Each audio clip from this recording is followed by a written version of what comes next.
Chapter 29-22. However, what they didn't know was that Luo Qingtong and the others had never relied on the people of the Star Alliance. Instead, the people of the Star Alliance treated them like jewels and treasures. As for Yi Qianming's identity, they didn't dare to reveal it. The people of the Star Alliance deliberately hid it for the safety of the true Spill Continent. Under such circumstances, it gave them such an illusion. As for the people of the dark-colored arena, they didn't know anything. Seeing the people of the dark-colored arena rushing towards Luo Qingtong, Tan Yu, who was clutching her stomach for a long time, revealed a cold smile. In such a situation, let's see if Luo Qingtong and the others won't be out of luck. When they were thrown out of the door, she would make them kneel at her feet like dogs and beg for mercy. Tan Yu smiled coldly. She had already thought of how to tell Mo Zhuling that she had taught the person she hated the most a lesson. She had done what she couldn't do. Just as Tan Yu was thinking this, there was a loud bang. The people of the dark-colored arena rushing towards Luo Qingtong's group all had a change in expression. In the next second, their figures were all sent flying backwards as if they had been hit by something. Their bodies smashed heavily on the ground, making a series of banging sounds. It made people feel as if their teeth were aching. Obviously, the power of that attack was extremely powerful. The higher-ups of the dark-colored arena didn't even have time to put up a defense before they were smashed apart. Not only that, but the sounds of heavy blows coming from their bodies were heard clearly. It was clear just how heavy the attack was. Everyone was lying on the ground and had lost their ability to attack in an instant. So many purple venerables were sent flying before they could even see the strength of the other party's attack or the figure of the other party. Everyone was horrified. They looked at the figure behind Luo Qingtong in shock. That figure was Chu Qianni. At this moment, he calmly raised his head and glanced at the people in the dark-colored arena. Then, he lowered his head again and ignored them. To Chu Qianni, the level of the people in the dark arena was too low. They didn't even have the qualifications to talk to him face to face. If it weren't for Luo Qingtong and the others, he wouldn't have taken action at all, nor would he have given them a single glance. His expression was calm, but the people in the dark arena seemed to have encountered something terrifying, and their bodies began to tremble violently. They could feel the power of the attack they had just received. Human martial arts realm. It was definitely the power of a high-level warrior above the human martial arts realm, or even the power of a peak warrior.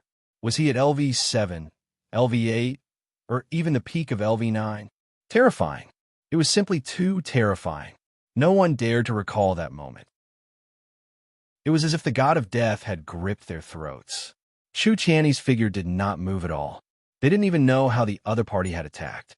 They didn't even know how he sent them flying. This was simply too terrifying. While the upper echelons of the dark-colored arena were in shock, Tan Yu's sharp voice rang out. Chapter 29-23. Tan Yu's expression was both angry and ugly. She had never expected that all the dark colors higher-ups would be sent flying by Chu Qianni alone. After all, she couldn't see Chu Qianni's attack at all. She only saw the dark colors' upper echelons charging towards Luo Qingtong and the rest. They seemed to have been attacked by something and were sent flying backwards.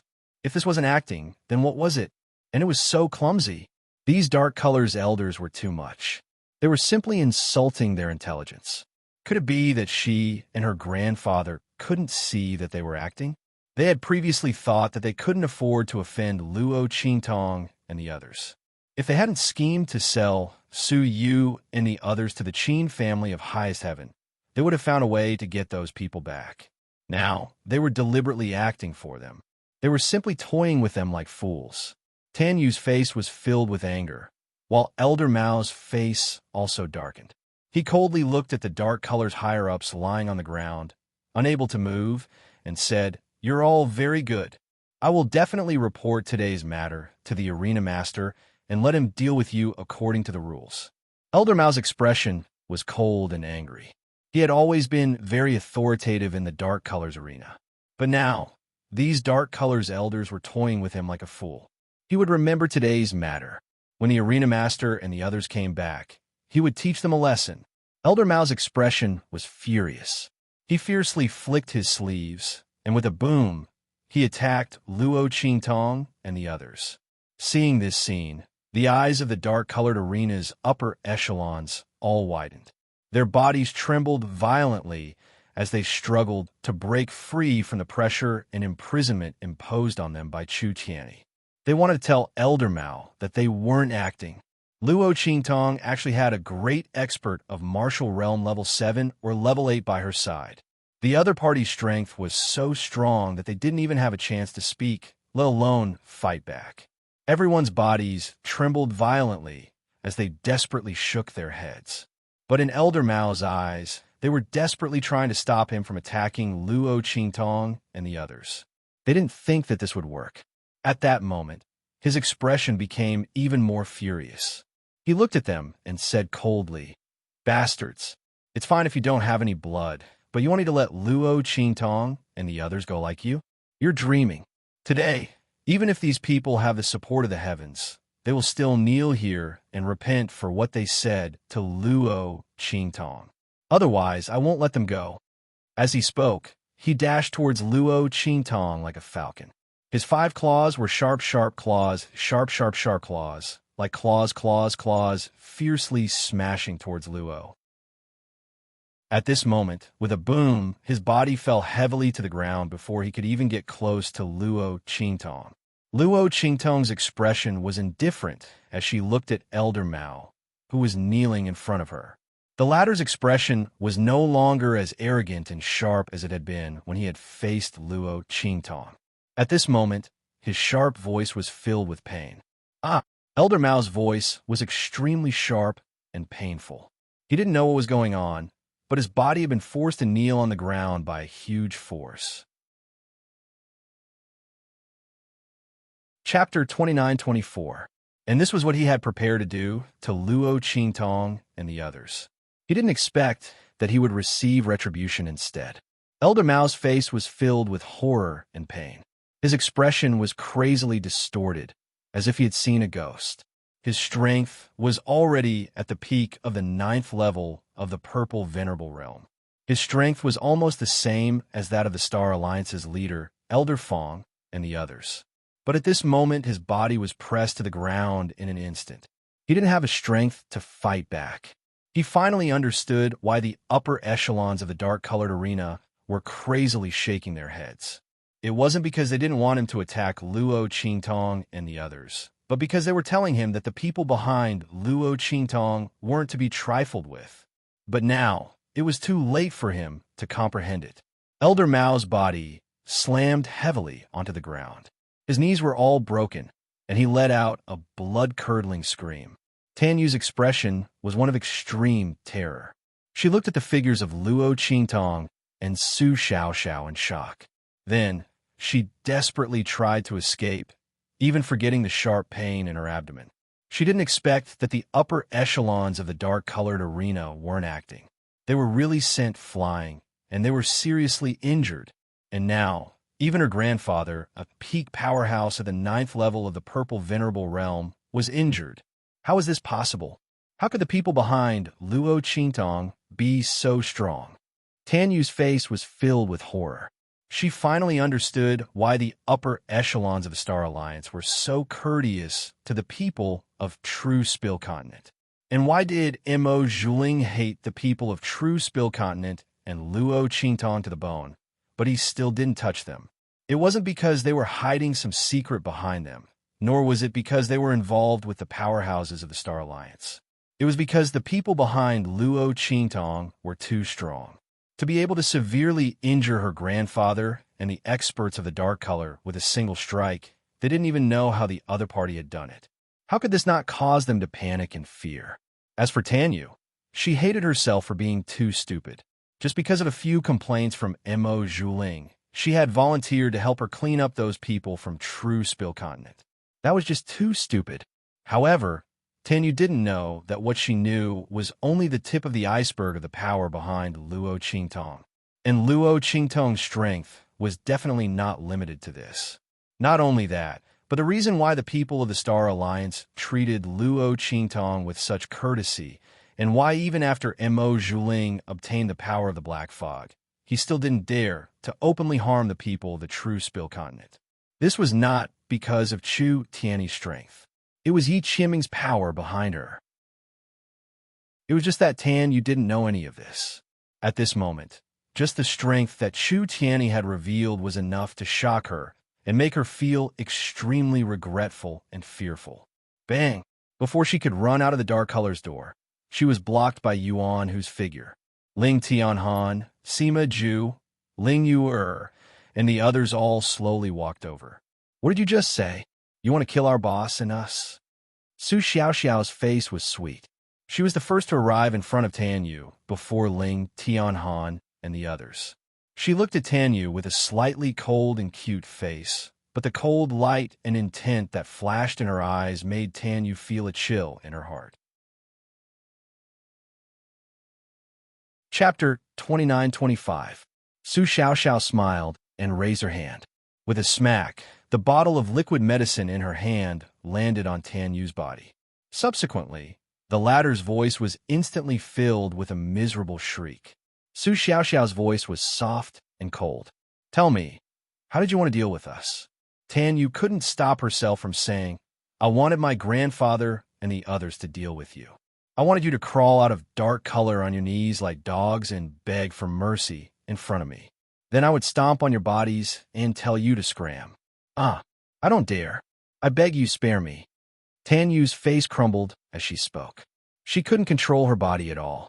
Her mouth unconsciously blurted out all the words she had prepared to say to deal with Luo Qingtong and the rest. There was no hesitation at all. She was powerless to stop it. These were her inner thoughts, but she didn't say it to anyone. She just secretly thought in her heart and felt proud. But now, under the effect of Su Xiaoxiao's liquid medicine, her mouth involuntarily blurted out all these thoughts. Tan Yu broke down and cried bitterly while begging Su Xiaoxiao and the others for mercy. She originally thought that even if she couldn't escape, she could use her identity as Elder Mao's granddaughter to beg for mercy from Su Xiaoxiao and tell them where Su Yu and the others were. Then, she could push the blame of Su Yu and the others being sold to the Qin family of the highest heaven. Naturally, she would be fine. Then, she would find a way to inform the Qin family of the highest heaven that Luo Qingtong and the others were looking for trouble with them. With the strength of the Qin family of the highest heaven, they could put Luo Qingtong and the others to death in minutes. But this would ruin everything. Under Su Xiaoxiao's liquid medicine, her words couldn't be faked. Tan Yu's heart crumbled, and she was in extreme despair.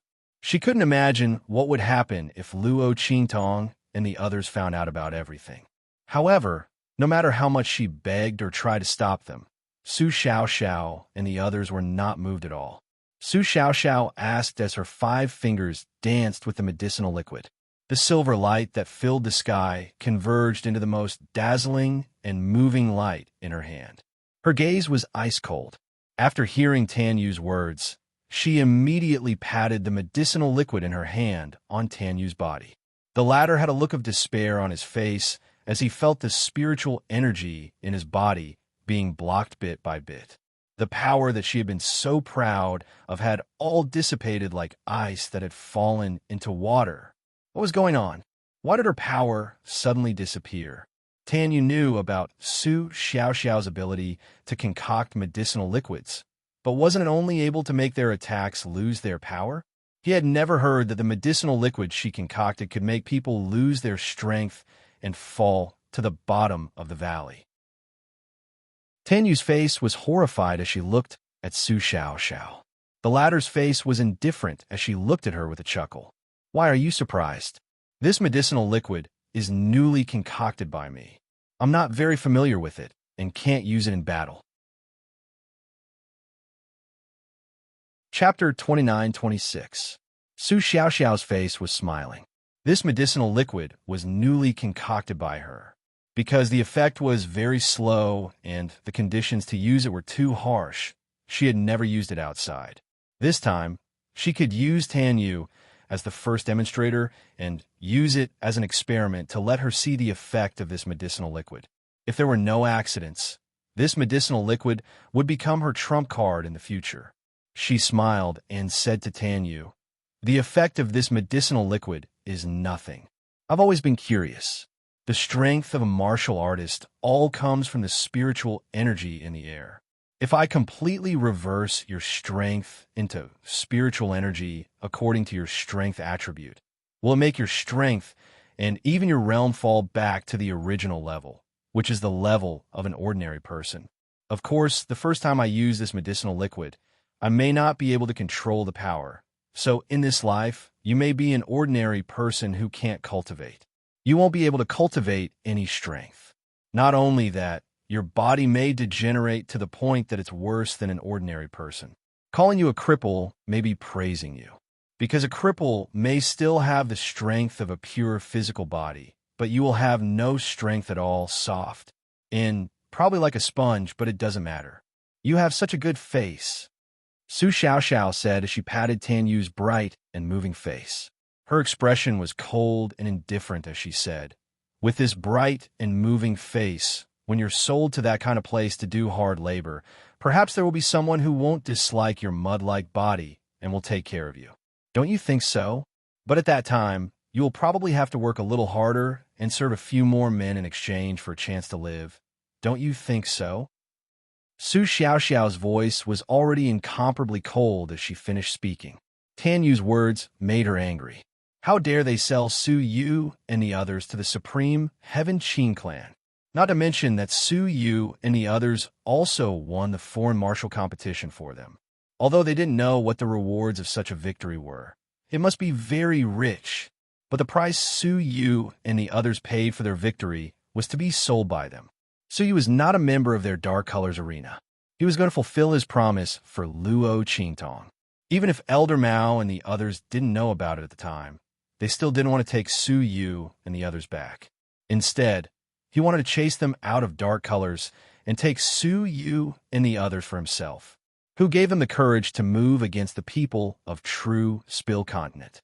Don't they know that their lives, their souls, everything belongs to Boss? This Tan Yu deserved to die. Su Xiaoxiao's face was extremely cold. The faces of Ling Tianhan and the rest were cold as well. Su Yu and the others were as close as brothers, but in the end, they were betrayed by the people of the Dark Colors arena. Their hearts were filled with rage. Xiao Xiao, you vented your anger. It's our turn now. Ling Tianhan's voice was cold as he, along with Sima Ju and the rest, charged forward. Tan Yu's face was filled with fear and despair. She only saw layers of poisonous fog surrounding Sima Ju's body, and then it instantly wrapped around her. The poisonous mist corroded the flesh, and in an instant, the flesh on Tan Yu's body fell off piece by piece. Chapter 29-27. Tan Yu's voice was sharp and painful to the extreme. Originally, she was afraid because of Su Xiaoxiao's words. Before she could beg for mercy from Su Xiaoxiao, Sima Ju's poisonous fog had already wrapped around her body, making her so painful that she couldn't even beg for mercy. She could only desperately roll on the ground. 10,000 poison body, 10,000 poison power. As long as Sima Ju was willing, he could completely make Tan Yu wander on the edge of death, never to be free. After his poisonous fog wrapped around Tan Yu, Ling Tianhan's face was cold. He raised his hand and cut off the rotten flesh on Tan Yu's body piece by piece. After Sima Ju's poisonous fog corroded Tan Yu, it didn't corrode her sense of pain. Not only that, Tan Yu's sense of pain became more sensitive and sharp because of the poisonous fog.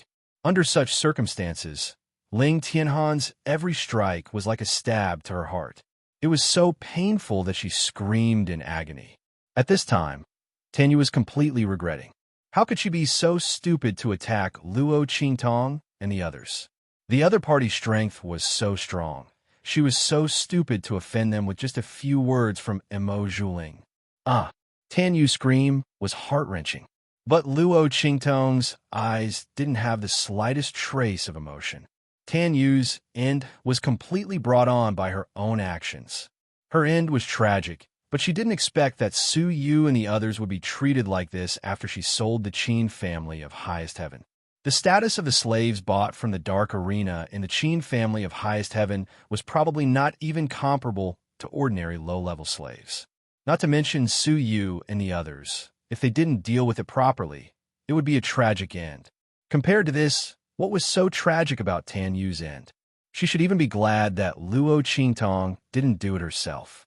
Otherwise, the pain and torture she suffered would be far worse than Su Xiaoxiao and the others. After all, Luo Xianning and Yuan Shui were examples. Luo Qingtong never showed mercy to her enemies, and she wasn't stingy with her methods, letting them know who they should provoke and who they shouldn't. Don't kill them. Luo Qingtong's voice was cold, her eyes cold. Wait until we find Su Yu and the others. If Su Yu and the others had any mishap because of this, she wanted them to be skinned and pulled, their tendons and their souls to be destroyed. And when her voice sounded, the people's hearts to the extreme, their hearts trembled, their faces to the extreme of despair. They didn't expect that because of Tan Yu's selfishness, the people of the Dark Arena's chooses.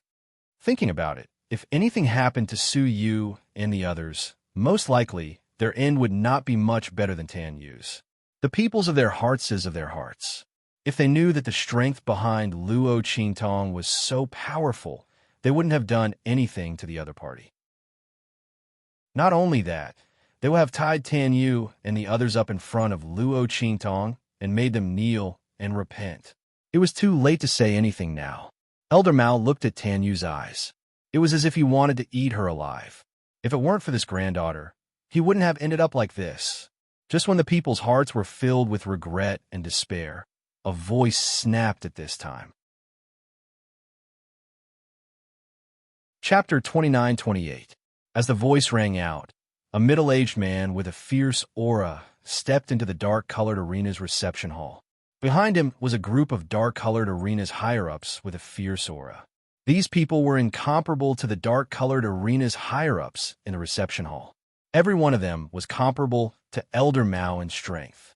Obviously, they were the dark-colored arena's elite higher-ups, the founding elders. These people's auras and strengths were extremely powerful. The middle-aged man who stepped into the reception hall first had an aura and strength above them. He seemed to be at the peak of the 9th-level purple venerable realm, and was about to break through to the human martial realm. Such a person was definitely a top-level expert in a 9-star region like the Star Wilderness region. His strength was even stronger than Elder Mao's. At this moment, he was looking at Luo Qingtong and the others in anger, as well as the dark-colored arena's higher-ups who were kneeling on the ground and couldn't even stand up. They were completely suppressed by Chu Tiany's power and aura. His expression was cold as he yelled angrily, "Bastards, what are you doing? How dare you disgrace our dark-colored arena?" The dark-colored arena's owner's expression was cold. Chu Tiany's strength was extremely powerful, far beyond his detection range. Therefore, even though he felt that the dark-colored arena's people's expressions and postures were strange, the dark-colored arena's owner didn't think much of it. He only thought that Luo Qingtong and the others came to make trouble, and his people were afraid of offending the Star Alliance, so they deliberately tolerated and even knelt to the other party. Not only that, but they also allowed the other party to abuse and torture his people in his territory. The dark-colored arena's owner looked at Tan Yu, who was almost tortured beyond recognition, with an extremely ugly and angry expression. Good. You came to our dark-colored arena to make trouble and torture my people like this. Elder Fong, what do you have to say about this? As he spoke, the figures of Elder Fong and the others flashed out from behind the dark-colored arena's higher-ups. It turned out that they didn't come alone. Instead, they brought along Elder Fong and the others from the Star Alliance. In fact, the owner of the Dark Colors was discussing something with Elder Fong of the Star Alliance. Everyone was discussing how to form an alliance. The owner of the dark-colored arena wanted to borrow the power of Elder Fong and the others to develop his dark-colored arena in the Star Wilderness more quickly. Elder Fong and the others also wanted to borrow the other party's strength to deal with the Star Alliance's leader and the others. After Mo Zhuling's series of manipulations, the latter's reputation and status in the Star Alliance had already fallen to the lowest point. The members of the Star Alliance, who had always obeyed the orders of the Star Alliance's leader, had a strong sense of doubt. Elder Fong and the others were preparing to further undermine the prestige of the Star Alliance's leader, which required the support of external forces. However, before they could settle the matter, the people in the dark-colored arena received news that Luo Qingtong and the others had gone to the dark-colored arena to make trouble. This news was naturally spread by Tanyu. She had already made up her mind to blame Su Yu and the others. Not only that, she also wanted Luo Qingtong and the others to leave in an extremely embarrassing manner. Therefore, when she knew that Luo Qingtong and the others were coming to take back Su Yu and the others, she sent someone to secretly send a letter to the dark-colored arena's owner and the others, telling them to hurry back as soon as possible. Chapter 29:29. However, at this moment, seeing them rush back, the faces of Tanyu and the other upper echelons of the dark-colored arena revealed ash-white expressions of extreme despair and fear. Because they were all suppressed by Chu Tiany's power, none of them could speak. At this time, the dark-colored arena master looked at their faces and thought that they were terrified and desperate because of his reprimand. His voice became even colder. "You still have the face to be afraid in front of me. A group of shameless things. You actually kneel in front of others." As his words came out, Tanyu and the others' faces became even more desperate. They didn't want to kneel. They didn't have a choice. In addition, Arena Master, you should leave quickly. This Luo Qingtong was a monster. She had an extremely terrifying powerhouse by her side. How could Tanyu and the others not think that Luo Qingtong was a monster? It had to be known that the person following Luo Qingtong was most likely a high-level human martial rel powerhouse. Such a powerhouse was actually following Luo Qingtong like a servant, prioritizing her safety and only obeying her orders. They shuddered just thinking about it. They simply couldn't imagine how Luo Qingtong was able to do this.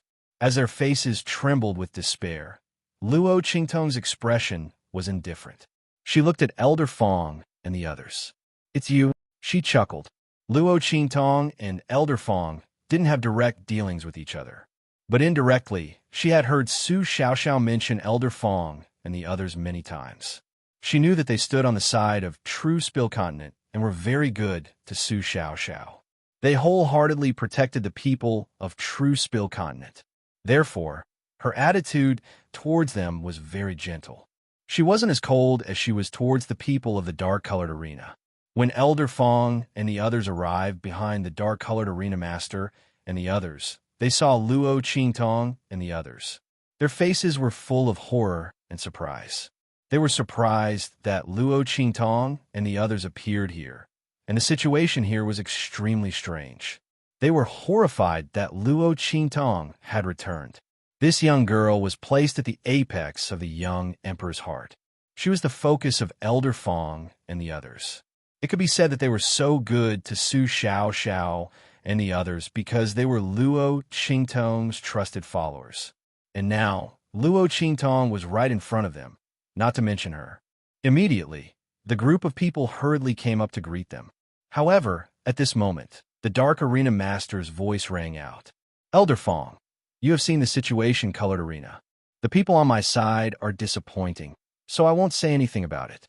But this Luo Qingtong and her true Spill Continent people actually dared to cause trouble in our Dark Color Arena. I would like to ask, are you the ones who instigated this from behind? If that's the case, then let's forget about the matter we discussed today." The dark-colored arena master's face was cold. He looked at the scene in front of him and felt that he had lost all face. Although Luo Qingtong's sudden appearance was very strange, he knew that Su Yu and the others had come to fulfill their promise to Luo Qingtong. He also guessed that Luo Qingtong's appearance was related to Su Yu and the others. Chapter 29:30. But even so, it was their dark-colored arena's fault. The dark-colored arena's arena master would never allow Luo Qingtong and the others to make trouble in his territory. Otherwise, where would the dark-colored arena's dignity go? Not to mention that these people were actually forcing the higher-ups of the dark-colored arena to kneel down in their own territory. If this wasn't relying on the power of the Star Alliance's Elder Fong and the others, what else could it be? And the people on his side were really disappointing. They were so scared that they knelt down. It was simply a disgrace to him. The dark-colored arena's arena master's face was ugly. Chu Qian's power created an illusion, making him think that everyone in the dark-colored arena was kneeling down voluntarily. An elder Mao, who was kneeling in the middle of the crowd with his legs broken, was completely blocked by the higher-ups of the dark-colored arena because of his angle of view. He wasn't seen by anyone. Therefore, the dark-colored arena's arena master's tone was so stiff and cold. When his voice sounded, Tan Yu and the others' faces became even more distorted and desperate. They wanted to tell the dark-colored arena's arena master that no matter what he was talking about with Elder Fong and the others, he should try his best to meet their demands. Only then would they have a chance to live. Their faces contorted with all their might, but under the pressure of Chu Qian's power, they couldn't say anything. When Elder Fong and the others heard the dark-colored arena's arena master's words, their faces suddenly changed. It wasn't for anything else. The dark-colored arena's arena master's words were very obvious. He was asking them if they wanted to protect Luo, Qingtong, and the others. If they did, then the things they had just discussed would be nullified. Not only that, the dark-colored arena's arena master would most likely take the contents of the things they discussed to the Star Alliance's alliance master and the others. At that time, Elder Fong and the rest would be questioned by the evidence presented by the Star Alliance master. Their great advantage would be gone forever. Not only that, they might even become the target of public criticism in the Star Alliance. Everyone's faces were extremely ugly. On the other hand, the dark-colored arena master's expression was extremely arrogant and cold. He didn't believe that Elder Fong and the others didn't understand what he was implying. He was waiting for Elder Fong to abandon Luo Qingtong and the others. At that time, he would like to see how these people would be arrogant in front of him. The arena master of the dark color arena sneered. Obviously, he was able to attack Luo Qingtong and the others as soon as he came in. However, he didn't do so because he felt that he alone wasn't enough to punish Luo Qingtong and the others. Wasn't the other party relying on Elder Fong and the others' influence? When they realized that Elder Fong and the others would not protect them and would even allow them to punish them, what kind of expression would they have? He actually dared to cause trouble in his dark-colored arena. The dark-colored arena master's eyes were cold. He coldly waited for Elder Fong and the others to harshly berate Luo Qingtong and the others and abandon them. Elder Fong and the others coldly looked at them and said, "Dark-colored arena master, this matter is obviously your dark-colored arena's fault. Your own people have already knelt here. What else do you have to say? You even dare to let us punish Miss Qingtong and the others. You are simply too daring." Elder Fong and the others clearly understood that even 100 dark-colored arena masters couldn't compare with Luo Qingtong. Chapter 29:31. When the voices of Elder Fong and the others rang out, the dark-colored arena's arena master was instantly enraged. He didn't expect that Elder Fong and the rest would rather offend him to protect Luo Qingtong and the rest. Are these people crazy? Just for these low-level mainlanders? The dark-colored arena's owner was furious. Then, he said coldly, "Fine, since that's the case, don't blame the dark-colored arena for being impolite." As he spoke, he pointed at Luo Qingtong and the rest and said, "Take them down. Whoever dares to obstruct will be dealt with together with them." As he spoke, his cold eyes swept across Elder Fong and the rest. Then he sneered and said, "Also inform the Star Alliance's leader that we want to join forces with them." The dark-colored arena's owner's face was cold. Elder Fong and the rest really didn't know how to appreciate favors. Previously, he only thought that the Star Alliance's leader's power was deeply rooted. If he cooperated with them, he wouldn't get any benefits. Therefore, he thought of cooperating with Elder Fong and the rest. In the end, they actually didn't know how to appreciate favors and insisted on protecting Luo Qingtong and the rest. They were slapping his face. Since that's the case, why should he cooperate with them? Naturally, he should switch to the Star Alliance's leader and the rest. As for Elder Fong and the rest, they would be unlucky along with Luo Qingtong and the rest. However, just as he was thinking this, he heard Luo Qingtong's cold voice. Is that so? Unfortunately, I'm afraid you won't have this chance. Luo Qingtong's face was indifferent. She didn't say anything and was just watching the dark-colored arena's owner's performance. Firstly, she wanted to see Elder Fong and the rest's attitude. Secondly, she wanted to see what the dark-colored arena's owner would say. If the other party could take the initiative to ask about what happened in the dark-colored arena and deal with it impartially, she might not let them off. But obviously, she was disappointed. These people were jackals of the same tribe as Tan Yu and the rest. Since that's the case, she didn't need to be polite with them anymore. Destroy them all. Luo Qingtong's voice was cold. As soon as her voice sounded, the arena master let out a sneer. Huh, are you kidding me? Destroy us? He sneered. With just the two of you? Even with Fong Qinggan and the others, it's still not enough. The dark-colored arena's owner sneered. The strength of this group of people was not at all inferior to Elder Fong's group. The other party wanted to destroy them? That was simply a fool's dream. The dark-colored arena master and the others were able to escape easily. They were not afraid of the attacks from Elder Fong and the others at all. However, just as he spoke, in an instant, boom, the dark-colored arena's owner was smashed into the ground. His knees were broken, just like Elder Mao's. He was clearly much stronger than his opponent, but in front of Chu Tiany's power, there was no difference between the two of them. A bunch of clowns. Chu Tiany's voice was cold. He was very impatient in his heart. If he hadn't signed a one-year contract with Luo Qingtong, and if Yin Yang wasn't here, he wouldn't have listened to the dark-colored arena master dawdling for so long. To him, the other party was just like a fly. When Chu Tiany's voice sounded, Elder Fong and the rest, who were stunned and horrified, discovered Chu Tiany's existence. Chapter 29:32. They looked in shock at the dark-colored arena master who was pressed down without any strength to fight back and was ruthlessly smashed into the ground like a steak. The shock and horror in their hearts were simply indescribable. In the next second, they suddenly cried out in alarm and hurriedly fled in panic. However, before they could even take a step out, their figures had already exploded like fireworks in an instant and scattered in all directions. And Chu Tiany's figure did not leave the corner at all. Take care of all these. From now on, the dark-colored arena belongs to you. Luo Qingtong's expression was indifferent as she ordered Elder Fong and the others. The latter and the others were already dumbfounded by this scene. Hearing Luo Qingtong's words, they all nodded subconsciously. Then Elder Fong quickly regained his senses and said to Luo Qingtong, No, Miss Qingtong, this is the property that you fought for. As he spoke, he shook his head repeatedly, indicating that he did not dare to accept it. They did not contribute at all. How could they dare to take Luo Qingtong's things? Not to mention that Luo Qingtong had a super strong cultivator by her side. No one knew if he would be unhappy or not.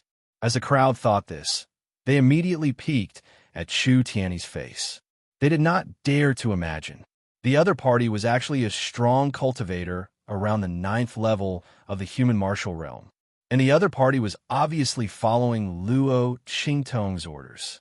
Oh my God, this world is really a fantasy. That young emperor's strength was amazing, but the strength behind Luo Qingtong was not weak either. These two people were simply a fantasy. Everyone's expression was stern. They thought about how Mo Zhuling had been saying that Luo Qingtong was not good enough for Yi Qianming. Now, it seemed that who was not good enough? Mo Zhuling racked his brains to hook up with a young master of the 7-star arena. But Luo Qingtong was able to make a strong cultivator around the 9th level of the human martial realm listen to her orders. They weren't even on the same level. The patriarch of the strongest family in the 7-star field may not even have the strength of 6th level of the human martial realm, let alone 9th level. While everyone was shocked, Luo Qingtong said to them indifferently, "It's fine, Xiao Xiao and the others can't take care of this kind of business. You can take it. Luo Qingtong didn't care about the industries of the Star Desolate Domain. As for Xiao Xiao and the others, it was still not suitable for them to take over such a large business. It was best for them to hand it over to Elder Fong and the others to take care of it. The other party had a good relationship with the True Spill Continent and had always been looking after the True Spill Continent. Luo Qingtong didn't mind adding a bit more strength and weight to the other party, making it easier for them to resist the Star Alliance's Alliance Master. Of course, it would be best if they took down the entire Star Alliance. In this way, Luo Qingtong wouldn't need to worry about the safety of the True Spill Continent in the Star Desolate Domain. After returning this time, Luo Qingtong's heart was already filled with killing intent towards Mo Zhuling and the Star Alliance's Alliance Master. The reason why she didn't move against them was because she hadn't figured out the identity of the black fog behind Mo Zhuling. Secondly, it was because she hadn't found a good candidate to take over. The Star Alliance's strength was so great that it ruled the entire Star Desolate Domain. It wasn't something that Su Xiaoxiao and Grandfather Luo could easily take over. Even if they took over, they wouldn't know if others were secretly complying with them. And at this time, Elder Fong and the others were the best candidates. That was why Luo Qingtong allowed the Dark Color Arena's owner to be presumptuous. She wanted to see Elder Fong's choice. Chapter 29:33. When Elder Fong and the others heard Luo Qingtong's words, they looked at each other in dismay. They were pleasantly surprised. But soon, Elder Fong came to a realization. He swallowed hard, rubbed his hands, and said to Luo Qingtong with great difficulty and caution, "We are very grateful for Miss Qingtong's kindness. But this is still Miss Qingtong's business. How about this? We will take care of it for Miss Qingtong. When the time comes, we will send all the relevant matters to little friend Xiao Xiao and the others for them to review. What do you think?" Elder Fong's attitude was very humble. He lowered his head in front of Luo Qingtong. Whether it was his words or his attitude, it was as if he was Luo Qingtong's subordinate, not a supreme elder of the Star Alliance. Luo Qingtong looked at him with a faint smile. She already understood what he meant. You want to rely on me and become my subordinate? Take care of her business for her and report all the matters to Xiao Xiao and the others. If he wasn't her subordinate, then what was he? Elder Fong and the others did not do this simply to curry favor with her. Sure enough, as soon as Luo Qingtong said this, Elder Fong's face turned red. He stuttered and said carefully, "This old man and the others do have such intentions. What does Miss Qingtong think?" Others didn't know the power behind Luo Qingtong, but they were very clear about it. At this moment, other than the extremely powerful young emperor backing her up, Luo Qingtong's secret forces were also frightening and frightening. Elder Fong and the others didn't care what others thought. They knew that as long as they could establish a relationship with Luo Qingtong, or even become her subordinate, then their future would be limitless. Just look at the treatment of Su Xiaoxiao and the others from True Spill Continent. Everyone's expression was very cautious. They were afraid that Luo Qingtong would be angry at their request. After all, the other party was even able to take in high-level human martial realm experts as his subordinates. So how could he possibly be interested in people like them? However, they didn't know that Chu Tianyi wasn't Luo Qingtong's subordinate. It was only because of Yin Yang that he signed a one-year contract with Luo Qingtong. Luo Qingtong didn't regard Chu Tianyi as a subordinate. She just wanted to borrow his strength to deal with the Dark Arena. Of course, if not for Chu Tianyi, she could have done it herself. However, since there was someone else who could use it, why would she need to do it herself? Luo Qingtong looked at the cautious Star Alliance elders, thought for a moment, and then agreed. Sure, her expression was indifferent. She was naturally willing to have complete control over Star Alliance. Since these people were willing to rely on her, then she would take advantage of the situation. At this moment, Elder Fong and the others were overjoyed. They hurriedly swore allegiance to Luo Qingtong, and then happily went to deal with the Dark Arena. The matter of Luo Qingtong coming to the dark arena couldn't be hidden. However, to outsiders, Elder Fong and the others said that they couldn't stand the dark arena's people attacking Luo Qingtong. So they brazenly attacked and killed everyone in the dark arena.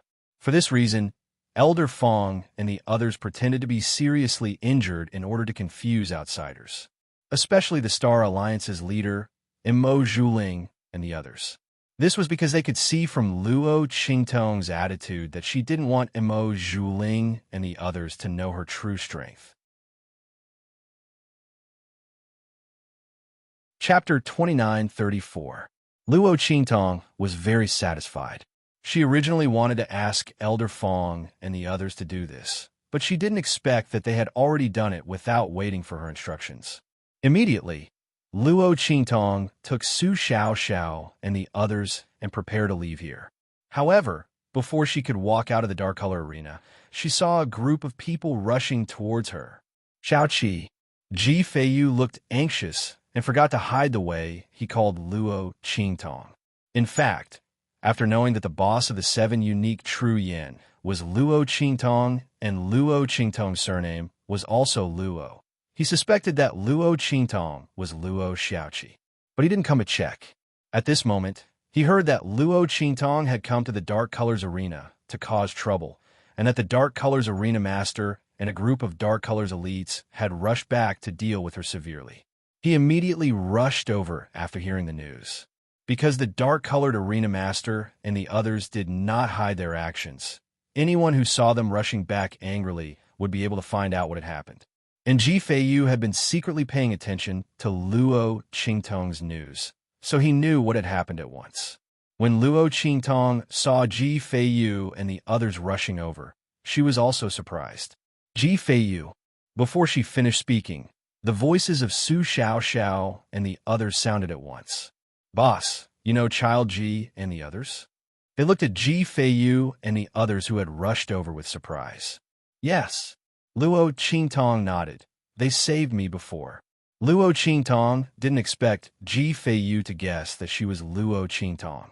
She was going to meet them with a different face, but she didn't expect that they would find her by themselves. When Luo Qingtong's words sounded, Suiyu and the others' voices also sounded. Little 7, so it's you?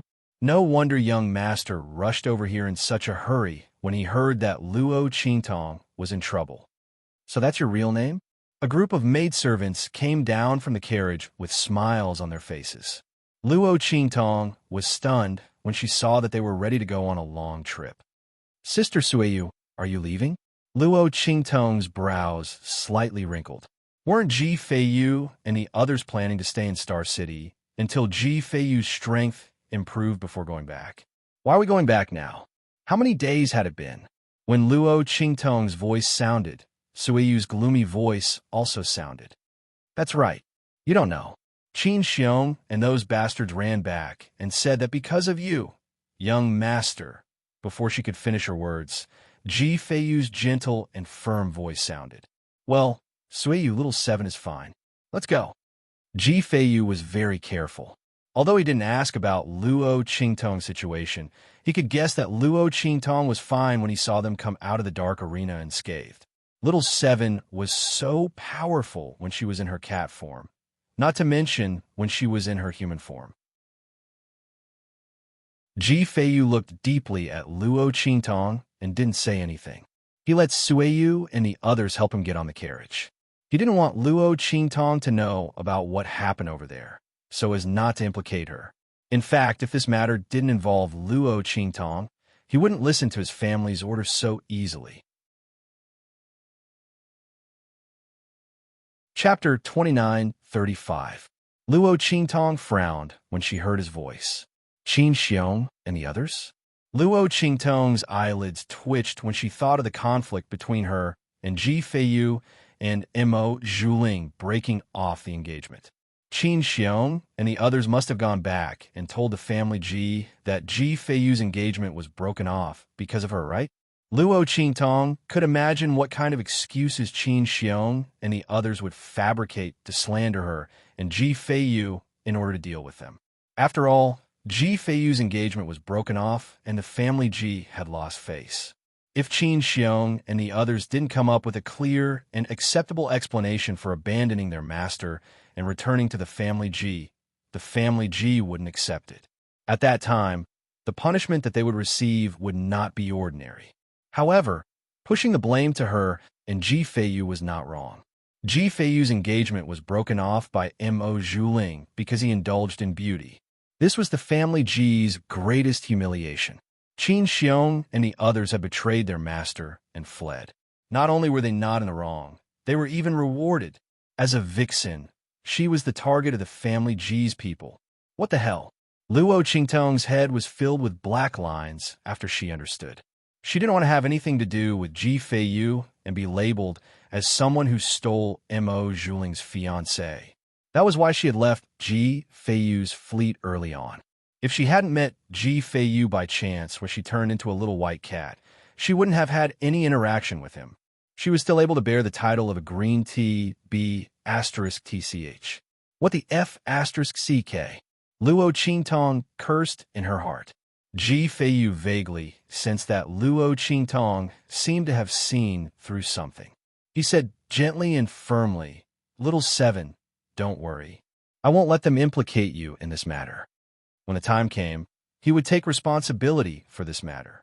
Come to think of it, if he were to reveal that he could cultivate, the people in the family would no longer keep an eye on Little Seven's matters. Those people just want to deal with him. Seeing that he could cultivate, they must be very anxious and vicious in their hearts, right? Ji Feiyu thought about it and sneered. Then he waved his hand at Luo Qingtong, indicating that Sui Yu and the others should leave.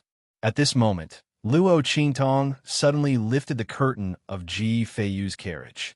She stepped onto the carriage and sat opposite him. "I'll go back with you," Luo Qingtong said in a low voice. Was this a joke? Was it so easy to be labeled as a green tea B *TCH? Luo Qingtong would never admit it. What's more, Qin Xiong and the others wanted to deal with her. How could she let them go? Luo Qingtong thought of this and glanced at Ji Feiyu. When she first arrived at Star City, she wanted to get rid of Qin Xiong and the others. However, the latter was stopped by Ji Feiyu when he and the others were about to kill her. Otherwise, how could Qin Xiong and the others have the chance to stir up trouble? However, Ji Feiyu did it for her own good. To a certain extent, it could be said that he saved her. Although she didn't need him to save her, she still owed him this favor. This time, she would go and get rid of Qin Xiong and the others. At the same time, she would also remove the blood curse on Ji Feiyu's body. The power of the blood curse in his body was exactly what Luo Qingtong needed. This was killing two birds with one stone. Everything happened together. There was no time like the present. She would go with them. Chapter 29:36. As Luo Qingtong thought of this, she immediately ordered Su Xiaoxiao and the others to stay in Star City. In any case, with Chu Tianyi there, she wasn't afraid that anything would happen to them. She also wanted to see if Mo Zhuling and the others would cause any more trouble. To be honest, the only thing that Luo Qingtong was worried about was the black fog behind Mo Zhuling. She didn't particularly care about anything else. When Luo Qingtong and Ji Feiyu left, Mo Zhuling had already received news about the dark-colored arena. She already knew that Luo Qingtong had returned and was gnashing her teeth in hatred. But at this time, she heard someone report that the dark-colored arena had wanted to cause trouble for Luo Qingtong, but had been destroyed by Elder Fong and the others. This was naturally the news that Elder Fong and the others had spread. No matter what, they couldn't let their actions be unjustified. Moreover, the news that the dark-colored arena's people had spread about Luo Qingtong coming to cause trouble was originally to slander Luo Qingtong.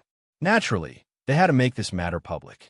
When Mo Zhuling heard this news, he was so angry that he fell backwards. That bitch, how could she be so lucky every time? When the dark-colored arena's arena master and the others rushed over, Elder Fong and the others were also there. They had saved her for no reason. Otherwise, the other party would have been a corpse by now. How hateful. and Mo Zhuling was so angry that his teeth were itching. At this time, Lu Yu's voice sounded. This is the group that our family is preparing to send to the true Spill continent. Take a look and see if it's convenient for you to arrange it. As Lu Yu spoke, he had already led the group of 5 people into Mo Zhuling's room. The latter was surprised. Looking at the 5 people behind Lu Yu, he discovered that they were the Lu family's elite experts. The strength of each and every one of them was actually around the 9th level of the Amethyst Elder. Through a special method, they had suppressed their strength to the 7th or 8th level. It seemed that the Lu family attached great importance to what he said this time. As Mo Zhuling thought about this, the anger and resentment he felt because Luo Qingtong had gained another benefit finally dissipated a little. She looked at the group of 5 and said to Lu Yu, "Yes, Yu Xian, but it's only investigating the matters of the true Spill continent. Do you really need such powerful people?" She lay in front of Lu Yu and acted coquettishly. She was half guilty and half puzzled as she said, "Why don't we arrange for some ordinary purple venerable realm experts?" He didn't want the Lu family to find out that he was lying. Mo Zhuling's eyes flickered as he spoke. Lu Yu gently pinched her nose and said with a doting smile, "It's fine. They're all people sent by the family. I won't deny them face."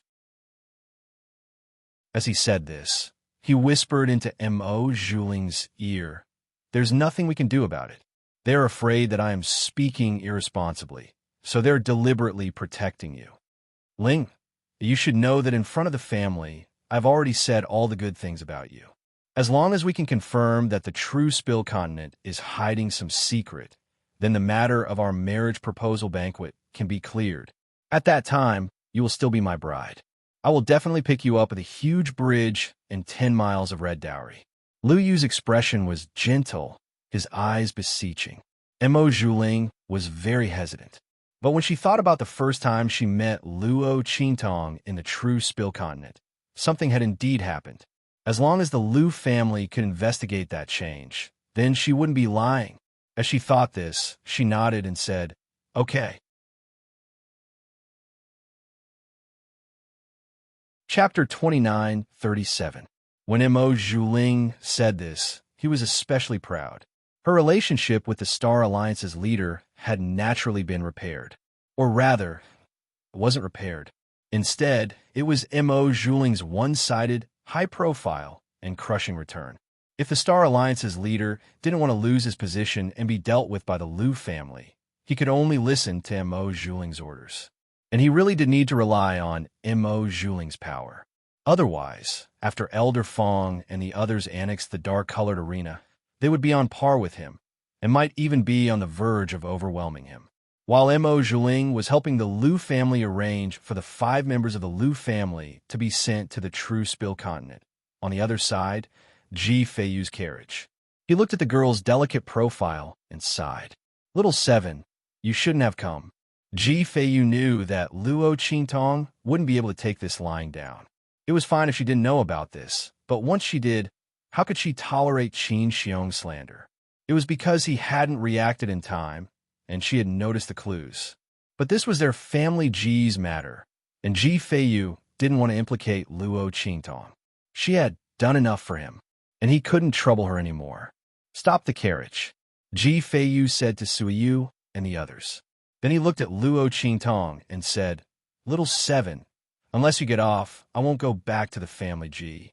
He didn't want to implicate her by going back to the family Ji.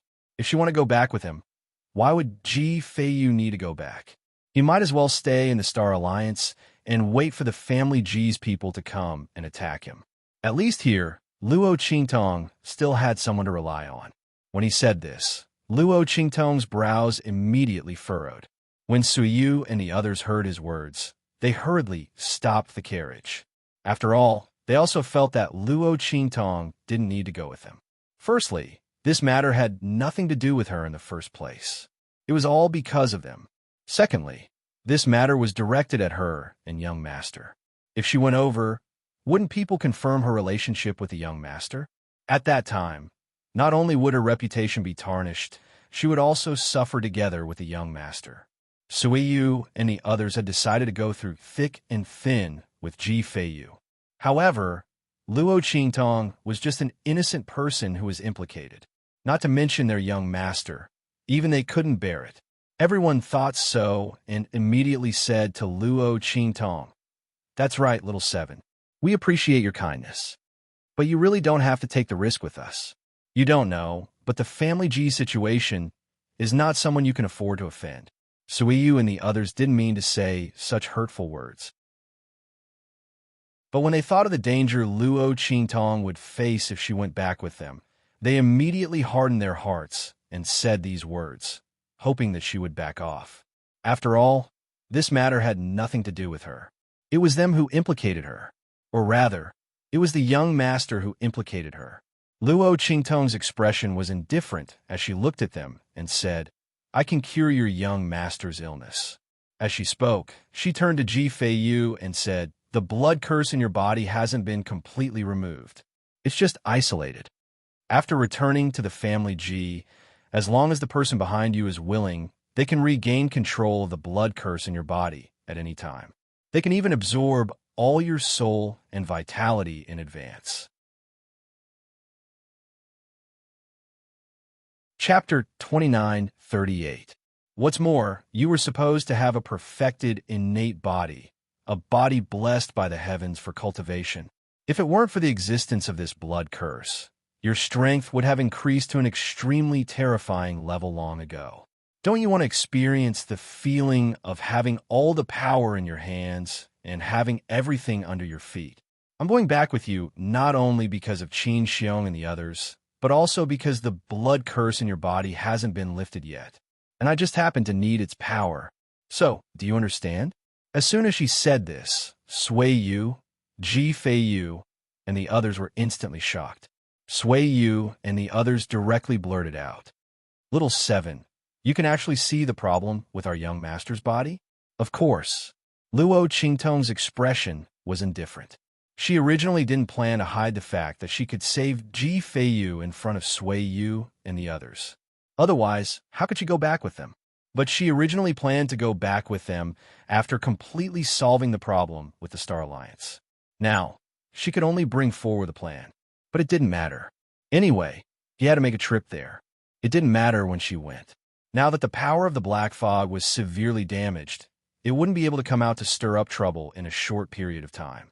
Otherwise, Mo Zhuling wouldn't have been so embarrassed at the proposal banquet.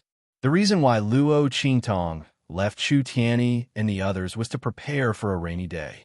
She wasn't really worried that the black fog would come out. She always liked to think about things to the extreme, and this time was no exception. It was just a subconscious habit.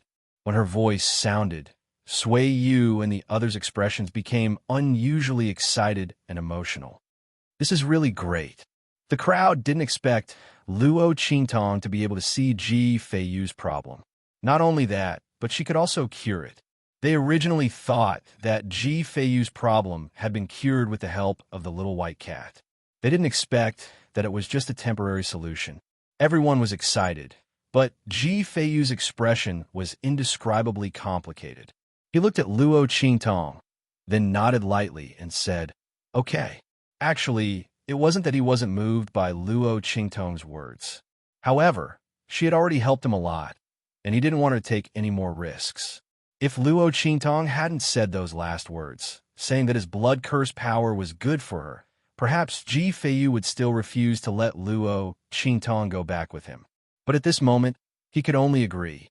After all, the other party had helped him so much, and he had nothing to give in return. Since the power of the blood curse was beneficial to her, he naturally wouldn't shirk his responsibility. As for the dangers in the family G, even if he had to be smashed to pieces, he would send her away safely. When Luo Qingtong and Ji Feiyu continued on their journey, a figure blocked the path of Luo Qingtong and Ji Feiyu's carriage. "Master, I also want to go to the family G with you." Yin Yang, dressed in white, appeared in front of Luo Qingtong with a white jade zither in her arms. When she appeared, Chu Tianyi's figure also appeared not far away. "I also want to go." He glanced at Yin Yang with an expressionless face. The latter had deliberately chased out of the city to avoid him. However, Chu Tianyi had been paying attention to Yin Yang. How could he let her leave his sight so easily? Chapter 29:39. When Chu Tianyi's figure appeared, Yin Yang immediately clenched her teeth. What does it have to do with you that Master and I are going to the family G?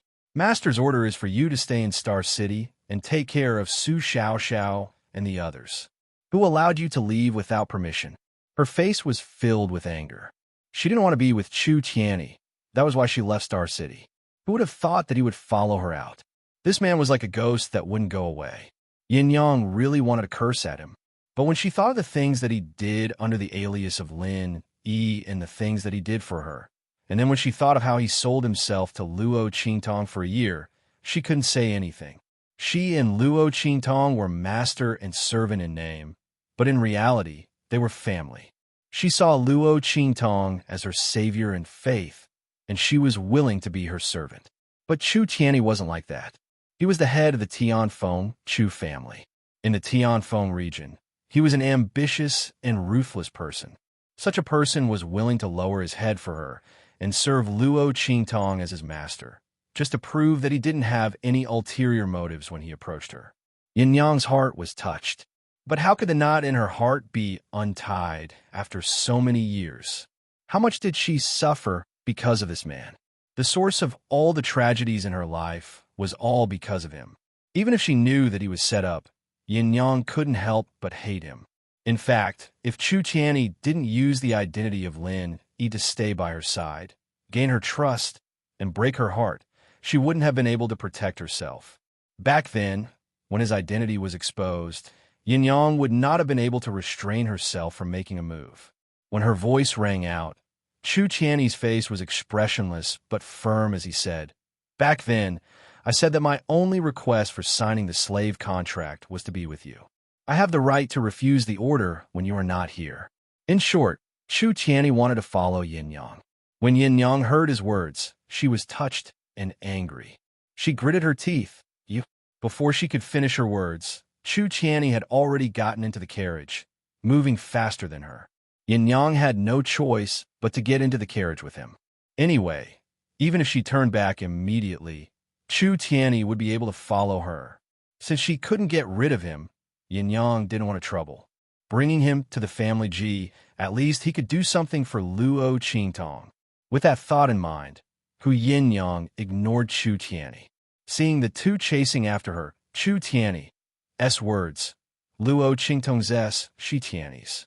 She purposely didn't bring Chu Tianyi with her because she wanted the other party to be on guard and prevent others from taking advantage of the situation. But since the other party followed, so be it. Looking at the way he and Yin Yang got along, Luo Qingtong was a little worried about leaving them in the Star Alliance. If the two of them quarreled, forget it, she'd better take them with her. Luo Qingtong thought so and immediately dispelled the idea of letting them go back. The group of people rushed out of the Star Wilderness. At this time, a group of people was also rushing in the direction of the Star Wilderness. "Mother, are we really going to that true spill continent?" Chu Yufei looked at a woman in front of her. The latter's body was very luxurious and extraordinary, with a kind of graceful bearing. However, her expression was exceptionally cold and beautiful. The light in her eyes was like a viper's tongue.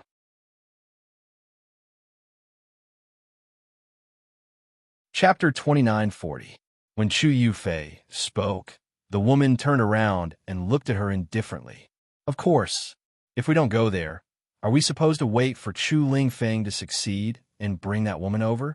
Then we'll both die without a burial ground in the Chu clan?" Bai Xing's voice was cold. She had never wanted to leave the comfortable life of the Tianfeng Chu family and run to a remote and low-class place like the Star Wilderness.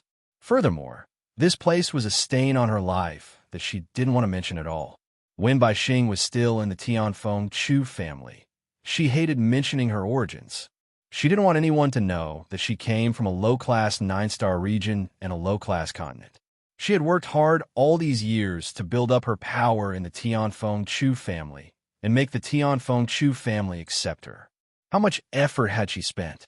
She had done all this so that people would completely forget about her origins. However, just as she had been about to succeed, Chu Lingfeng had come and almost beaten her back to her original state. Bai Xing's fingernails dug into her palms as she thought about this. She didn't want to come here at all. She didn't want anyone to know or mention her lowly origins. However, she had no choice but to come here. Chu Lingfeng had already gained a firm foothold in the Chu family. His lack of temperament and overly straightforward personality had been completely ignored by the Chu family in the face of his tyrannical potential. In fact, no matter which family in the six-star region it was, Chu Lingfeng would still be worshipped by others if they had such an outstanding disciple, even if he was a fool who didn't know anything. Furthermore, Chu Lingfeng wasn't completely stupid.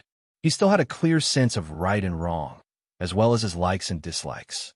Furthermore, his keen intuition for battle was something that ordinary cultivators didn't possess. Under these circumstances, Bai Xing had been able to rely on her power in the Tianfeng Chu family to maintain her status. However, ever since Chu Lingfeng had returned from the abandoned continent and his strength had increased to the level of the human martial arts realm, she had lost this advantage. Chu Lingfeng hated her to the core. Not only that, but her daughter, Chu Yufei, had also been thoroughly hated by Chu Lingfeng because she had obeyed her orders and gotten close to Chu Ku and the others. Originally, Chu Lingfeng had just turned a blind eye to them. But now, he was demanding that they all be expelled from the Chu family. However, Bai Xing didn't have the confidence to go against Chu Lingfeng. Everyone knew what had happened on the abandoned continent. That fool, Chu Lingfeng. Moreover, he had taken a fancy to a young man named Luo Shaoqi on the abandoned continent. And that young man was the lover of the master of the underground palace. With all these things added together, Chu Lingfeng's status in the Tianfeng Chu family instantly rose to a higher level. Because the master of the underground palace didn't come looking for trouble with the Chu family, it was obvious that the young man was protecting Chu Lingfeng. Chu Lingfeng, that fool. He had such luck. How could this not make Bai Xing hate him to the core? And because she had instigated the 9th Elders and 3rd Elders people to join forces and attack Chu Lingfeng. Although in the end, no evidence was found because she was too careful, everyone in the Chu family was still displeased with her.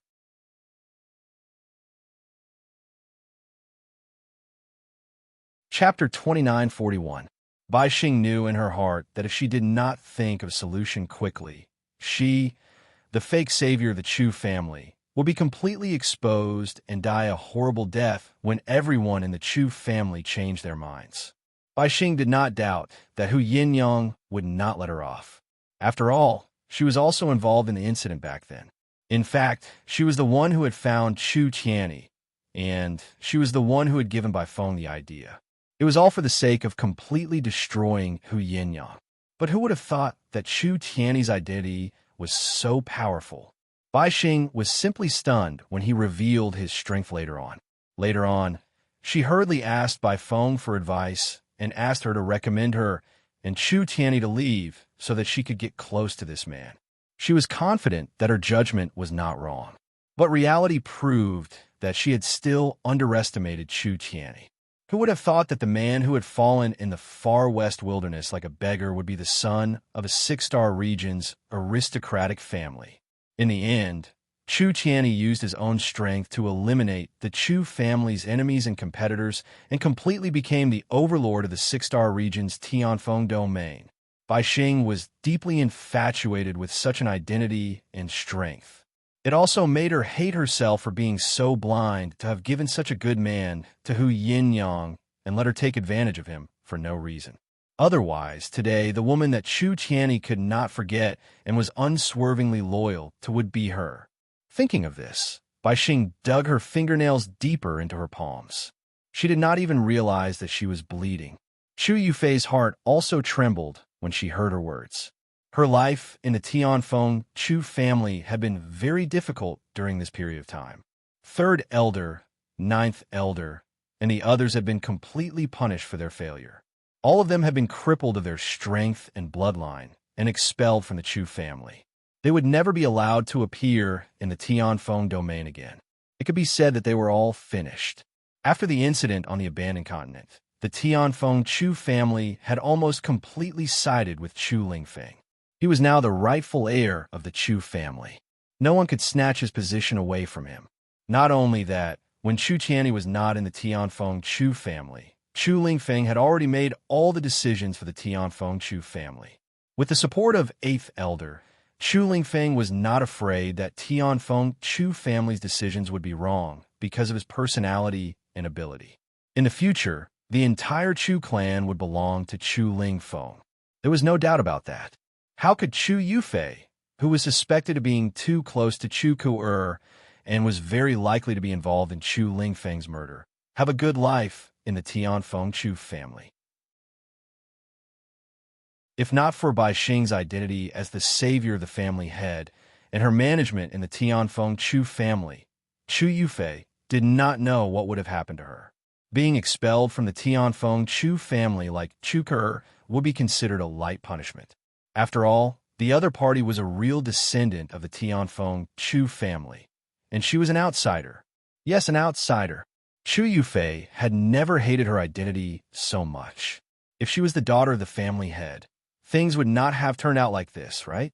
No matter how powerful Chu Lingfeng was, or how infatuated Chu Tianni was with Yin Yang, he would not disregard his own life and identity. He would definitely give her better treatment and let her stay in the Chu family. She would not have to spend so much effort to deal with Chu Lingfeng and the others, and she would not have been treated like this.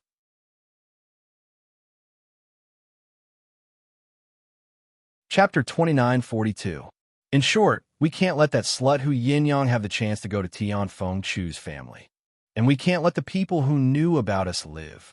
As Bai Xing said this, her face revealed an extremely sinister expression. She had come here without telling the Chu family because she wanted to eliminate Hu Yinyang and everyone who knew about her past. That fool Chu Lingfeng was nothing to be afraid of. The words he said were not trustworthy at all. But if he revealed the location of the true Spill Continent, and Chu Qianni and the others found out about the past, then even if she had 10 lives, she still wouldn't be able to survive. Therefore, not only did she come here to destroy Hu Yinyang and the Hu family, but she also wanted to get rid of all the people from a Bai family who knew about her in the past, and might even have something on her. So many years had passed, and she didn't know whether the Bai family had eliminated family Hu or not. If they had already eliminated them, then it would save her a lot of trouble. But looking at Chu Lingfeng, that idiot, living so well, he was afraid that the Hu clan's people were all fine. Otherwise, how could Hu Yinyang raise her son so well while being hunted down by the Bai family? What a bunch of trash. Bai Xing was very dissatisfied. When she had given Bai Feng advice, it had already reached such a point. She had listed out all the things that the other party needed to do. She didn't expect that she still couldn't do anything to family Hu. Otherwise, how could she have been forced to this point by Chu Lingfeng? What a bunch of useless fools. Since that was the case, then she would personally take action and eliminate them altogether. In this way, the people who knew about this matter would all be gone. So what if she was hated by Chu Lingfeng? Just her identity as a savior was enough for her to live comfortably in Tianfeng Chu's family. Even if she was expelled from the Tianfeng Chu family in the end, she would still receive a generous settlement. What did she have to fear? With this thought in mind, Bai Xing immediately led a group of experts she had recruited from the Tianfeng Chu clan and rushed towards the direction of the Star Wilderness domain. And these people were under her control. They were in the same boat as her. Even if he knew what Bai Xing was going to do and what would happen if the family found out, he had no choice but to obey her. Otherwise, if Bai Xing was unlucky, none of them would have a good ending. He might as well fight it out with Bai Xing. Perhaps he would still have a chance to survive. While they were heading towards the Star Desolate region, Luo Qingtong and Ji Feiyu had also arrived at the edge of the East Pavilion region after a period of travel. The East Pavilion region was not very far from the Star Wilderness domain. Otherwise, the Star Alliance's leader would not have gone to the East Pavilion region to gain experience and have the opportunity to save the family Ji's old master. At this time, Luo Qingtong and Ji Feiyu had just stepped into the boundary of the East Pavilion region when they bumped into a group of people who were about to rush to the Star Wilderness domain. This group of people was none other than the family G's group. "Yo, my good cousin, you are finally willing to come back." Seeing Ji Feiyu's carriage, the group of people who were about to rush to the Star Wilderness domain suddenly stopped. Then, streams of light descended from the starry sky and landed in front of Ji Feiyu and the others. At this time, Ji Feiyu and Luo Qingtong had just entered the boundary of the East Pavilion region and were about to get off the carriage to rest. Chapter 2943. She must be Luo Xiaoqi, right? Ji Feitong looked Luo Qingtong up and down. He was stunned and disdainful.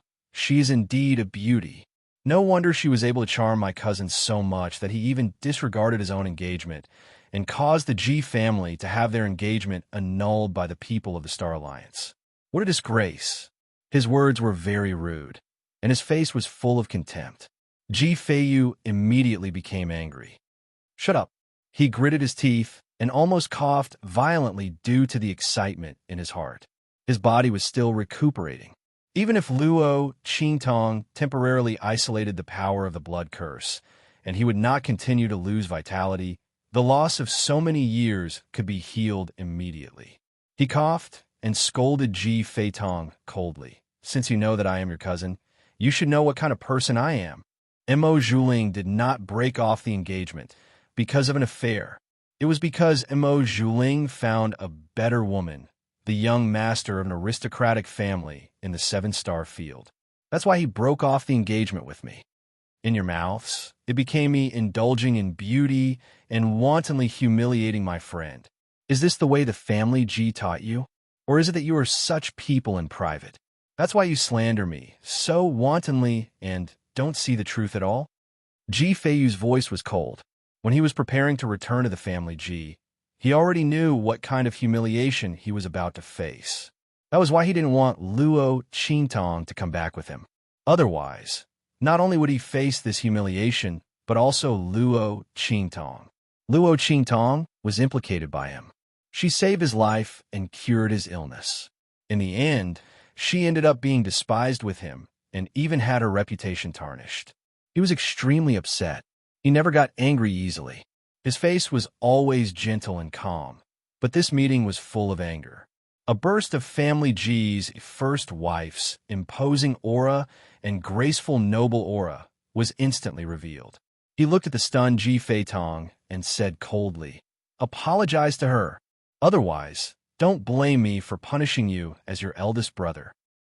Ji Feitong was stunned by the sudden change in Ji Feiyu's aura.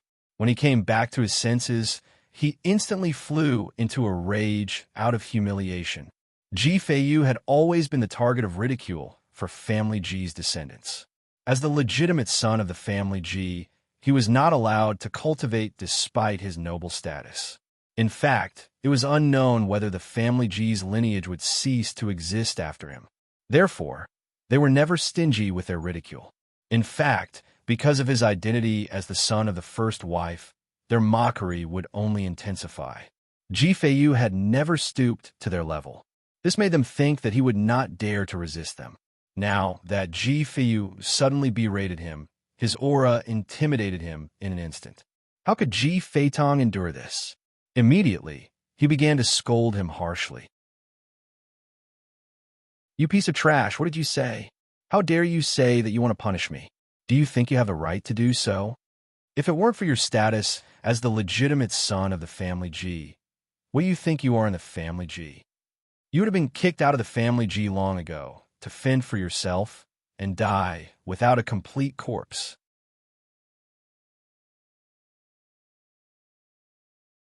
Chapter 2944. Ji Feitong's heart was filled with anger. He cursed out the words in his heart without any restraint. Sui Yu and the others' expressions changed.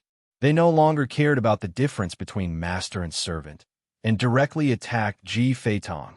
"Shut up. What right do you have to insult our young master? He is the son of the family G's first wife, and also your eldest brother. Who allowed you to be disrespectful to him? Sui Yu and the others were angry and distressed. No one knew better than her how much their young master had suffered. If it weren't for the worry that Master and Madam would be put in a difficult position in the family G because of him, how could their young master endure so many years of ridicule and humiliation?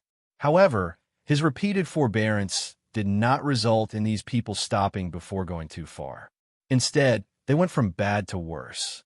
These people had not even figured out the truth of the matter, but they were already ridiculing and humiliating their young master without restraint.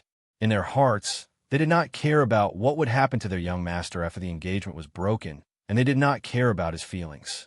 They only wanted to make fun of his pain. Sui Yu and the others thought so, and the anger in their hearts grew. They attacked even harder. At this moment, a force suddenly rushed out from the side and inserted itself between Ji Feitong and Sui Yu, neutralizing their strength. "Stop!" a voice sounded. Then, a very handsome man walked to Ji Feitong's side under the protection of a group of Family G experts. "What's going on? Feitong, why are you attacking my cousin's people?" Ji Fighting's voice was cold. In fact, he had seen everything that had happened just now. The reason why he did not come over was because Ji Feitong's words were very much to his liking. The other party was his lackey, and the sword in his hand would naturally strike wherever he pointed. Many things that Ji Fighting was not suitable to say and do were all done by him. Now that he saw Sui Yu and the others attacking him, Ji Fighting naturally had to intervene. As soon as Ji Fighting made a move, Ji Feitong acted as if he had met his savior and hurriedly shouted, "Big brother Fighting, you have to be the judge." Ji Feiyu's engagement was broken off by Mo Zhuling. I said a few words to the woman beside him, and he scolded me and even ordered his people to attack me. How can you say that he has no affair with the woman beside him? I don't believe it. Qin Xiong and the others came back and said it like it was true. They even attached a portrait of the woman, but Ji Feiyu still doesn't admit it. I think he's deliberately ruining our family G's reputation. Ji Feitong's words, and the others' faces instantly flushed red. They were naturally angry. The other party was really too shameless. It was clearly because he insulted the young master first that they attacked him. But in the end, it was because they were attacking Luo. These are two completely different things, okay? What's more, what he said was simply slander. Ji Feitong. Ji Feiyu's voice was cold. While Sui Yu and the others were furious, he stepped in front of Ji Feitong and the others and said coldly, "Do you dare to come with me to the Star Alliance's place?" and ask them if they broke off the engagement because Mo Zhuling was trying to climb up the social ladder, or because I was in love with someone else? If it's the former, I'll do whatever I want to you. If it's the latter, I'll compensate you with my life. You can do whatever you want with it.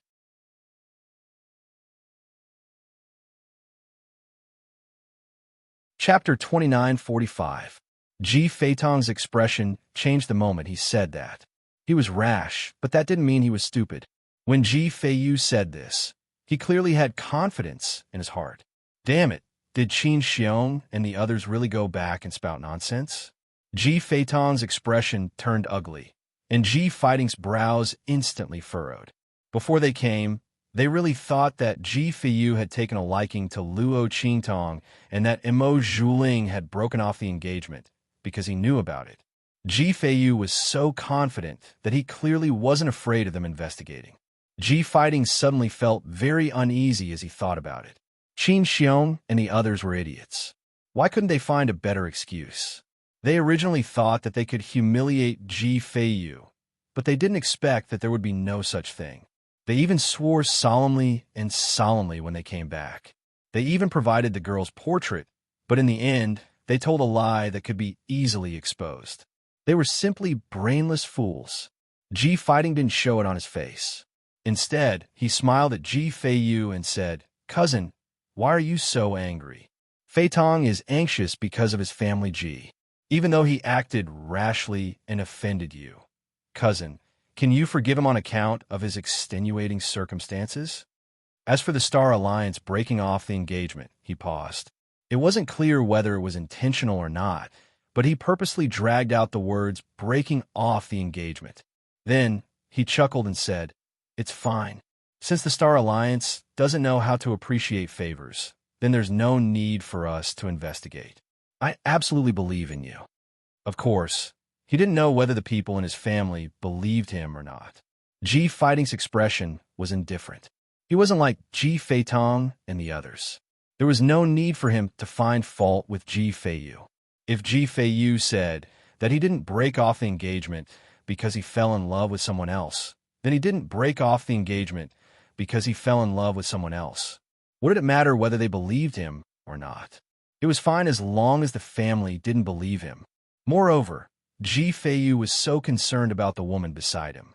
If he said that there was nothing between them, who would believe him? Just as Ji Feitong said, no one would believe him. Since that was the case, what was the need for an investigation? Instead, it cleared Ji's name and cleared his name. Why did he have to do such a thing? Before Ji could say anything, Luo Qingtong's voice is heard. She looked at Ji Fighting indifferently and said, "This Ji family disciple speaks well, but even so, we still have to check what needs to be checked. Don't let others think that you're deliberately protecting us. At that time, we'll have to bear another crime, and we'll implicate you for no reason. How terrible would that be?" And Luo Qingtong smiled at Ji Fighting and said, "Seniority is important. Even if you're worried about Ji Feiyu, you still have to pay attention to seniority, right? Shouldn't he be punished for insulting his brother? Or is this how the family Ji works? Do you think you can say whatever you want? This is worse for the family Ji, isn't it?" Luo Qingtong's words made Ji Feitong furious. B*TCH, what does this have to do with you? When Ji Fighting opened his mouth, he had already realized that this was not the time to argue with Ji Feiyu.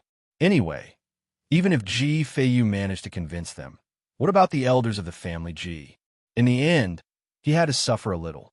But he didn't expect that Luo Qingtong would jump out while he was tolerating Ji Feiyu.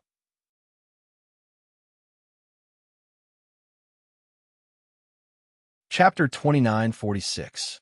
Ji Feitong's heart was filled with disdain. Originally, Luo Qingtong was still somewhat useful in his heart. He felt that he could use her to attack Ji Feiyu. However, it was obvious that she and Ji Feiyu were not the same. He was too lazy to waste any more effort on her.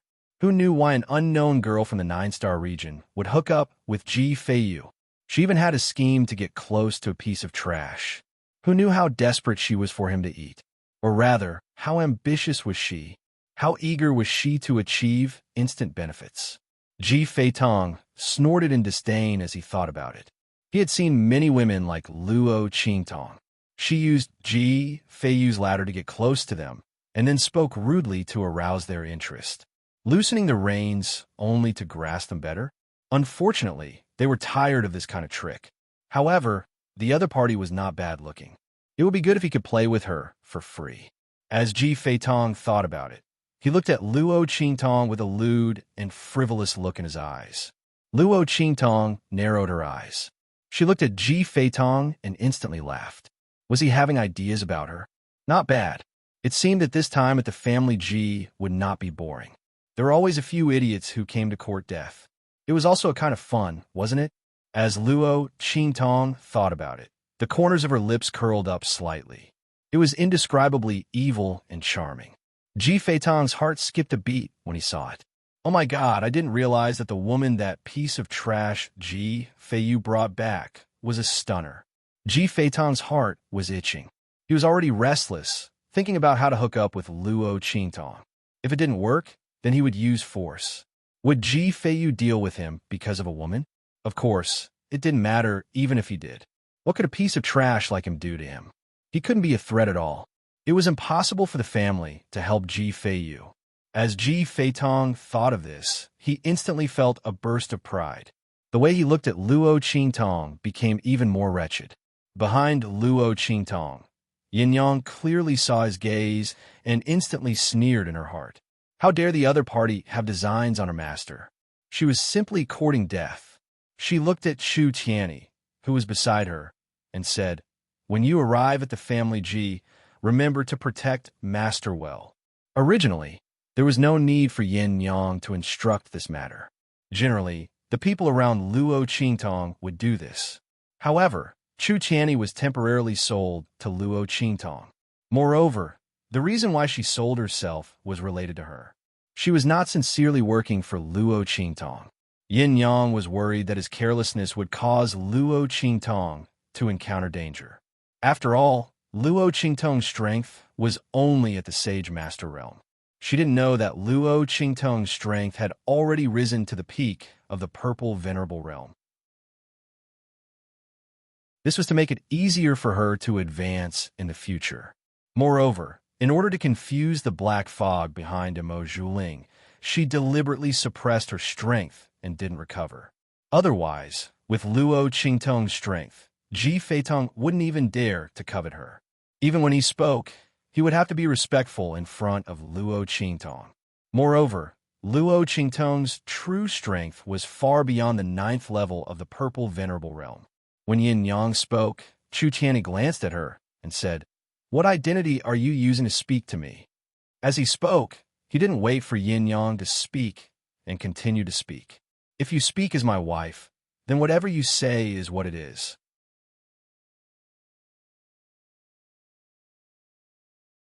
Chapter 29:47. You. The moment Chu Tianyi's words left his mouth, Yin Yang felt a burst of anger. How could this man be so shameless? Why did she think that he was gentle, humorous, honest, and considerate? Why did she think that he was someone she could spend the rest of her life with? Now, it seemed that he had made a mistake back then. Yin Yang was furious. She gritted her teeth and said, "Don't forget that you sold yourself to the master." "Yes, so I just need to make sure that she doesn't die." Chu Tianyi raised his eyebrows and looked at her. He didn't think that he was wrong to take advantage of her. During this period of time, he knew that Yin Yang was stubborn and unyielding. If she decided on something, even 10 horses couldn't pull her back. Therefore, if he wanted to win her back, he had to use some means. And this means was Luo Qingtong's safety. In fact, Chu Tianyi knew clearly that Luo Qingtong's strength was not as weak as it seemed. Otherwise, she wouldn't let them stay in Star Alliance while she went back to Family Ji with Ji Feiyu. Chu Tianyi didn't believe that Luo Qingtong didn't know the possible danger of this trip. Therefore, she must have a way to deal with it. Yin Yang was just too concerned about her, so she was confused. However, even if Chu Tianyi knew this, he wouldn't tell Yin Yang. Otherwise, she wouldn't let him get close to her. Once Luo Qingtong finished what she wanted him to do, he didn't know if she would continue to stay by his side. Therefore, Chu Tianyi had a plan for himself. Speaking of which, he was helpless. As the overlord of Tianfeng region, he could only rely on threats to make the woman beside him listen to him. Not only that, she was very angry and didn't want to have anything to do with him. If people knew about it, they would be shocked. But he was defeated by this woman. What could he do? Chu Tianyi still remembered the scene when he was thrown into the dilapidated temple. Yin Yang was obviously scared to death and wanted to turn around and run away. But when she saw his body covered in blood, she couldn't bear to do so. She turned around and bandaged his wounds. It was because of her kindness that Chu Tianyi was able to survive. It was also because of her kindness that the medicinal effects that Chu Tianyi had been painstakingly suppressing went out of control after she touched him, pushing her to the ground and forcing himself on her. If it wasn't for that, Yin Yang would be fine. Because Chu Tianyi was still conscious at that time, he could still suppress the drug in his body. He didn't want to become a beast. Therefore, if Yin Yang had immediately left at that time, Chu Tianyi would have died from his serious injuries and being drugged, but Yin Yang would definitely have been fine. But Yin Yang's kindness saved him. With life's body, Chu Tianyi's heart throbbed and he felt guilty. That day, in front of him, Yin Yang was like a holy goddess, blooming breathtakingly. For so many years, Chu Tianyi didn't forget her for a moment. Instead, because of her departure, she was still fresh in his mind. Therefore, he wanted to keep her by his side, even if he had to do it by hook or by crook. When Chu Tianyi said that, Yin Yang was even angrier.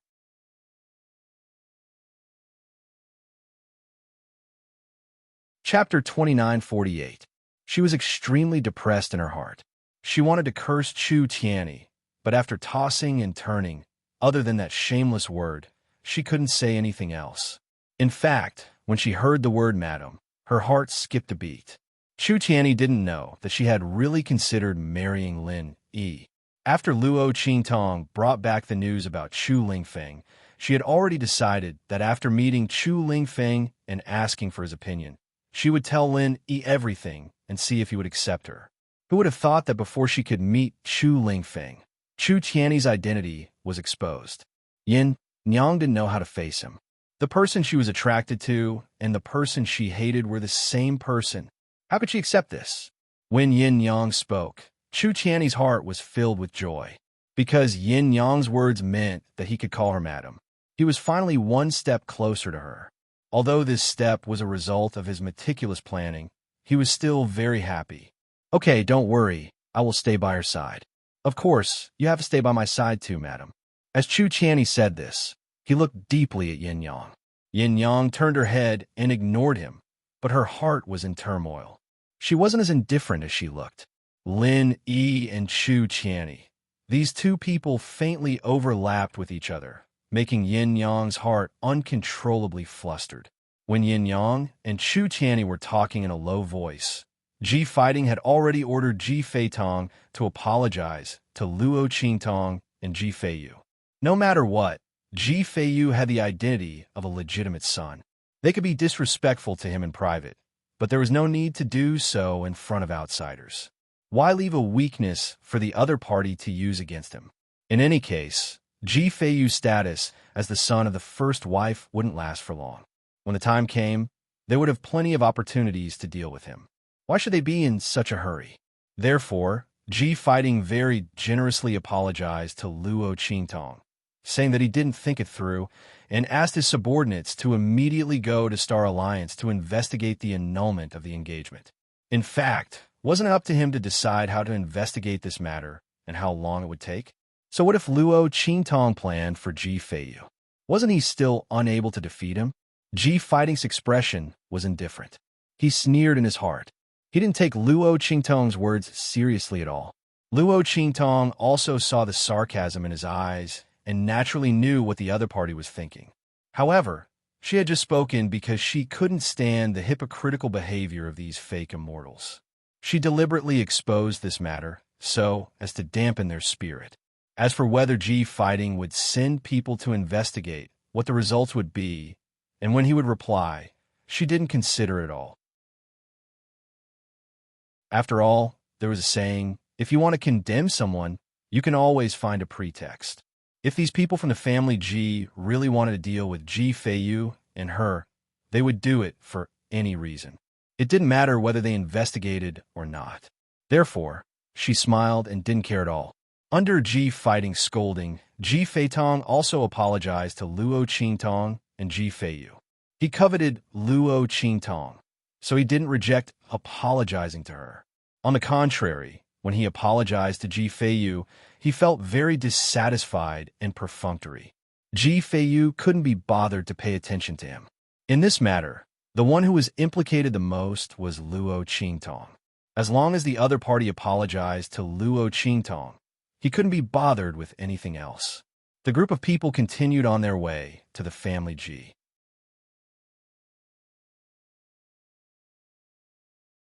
Chapter 2949. In the family Ji, a group of people was waiting in the ancestral hall.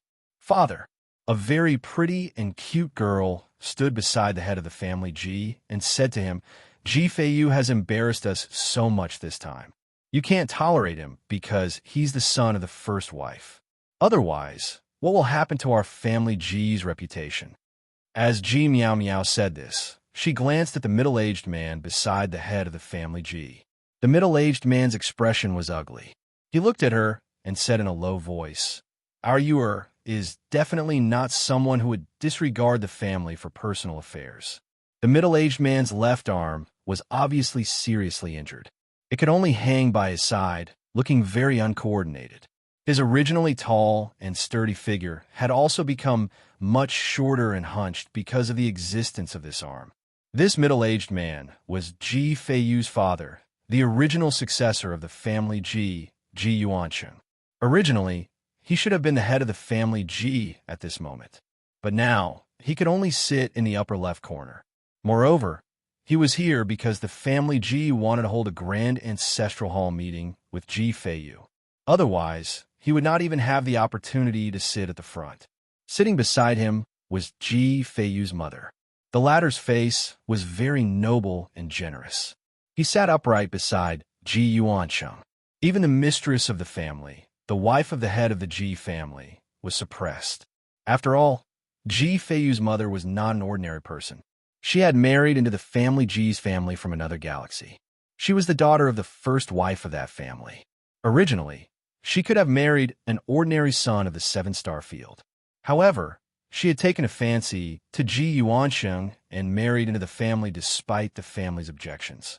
It was because of her that Ji Feiyu and his son could live so well without the strength and status of a direct descendant. At this moment, she looked at the family Ji and said, "That's right. It's best that you don't wantonly slander things that haven't been investigated." Ji Meow Meow couldn't help but chuckle. Then, she said, "Auntie Li, don't blame me for being rude." Qin Xiong and the others came back and explained everything clearly. They even provided a portrait of that woman. You still say that this is not the truth. Could it be that you want to say that Qin Xiong and the others are so stupid to make up such a lie that could be easily broken to deal with my eldest cousin brother? Are they out of their minds? In fact, it wasn't that Qin Xiong and the others had lost their minds. They simply didn't think that Ji Feiyu and the others would be able to leave the wedding banquet alive, let alone reverse the situation and ruin Mo Zhuling's reputation. Who would have thought that a trash like Ji Feiyu would be able to rely on Luo Qingtong's ability to turn the tables? They didn't even dare to dream about it.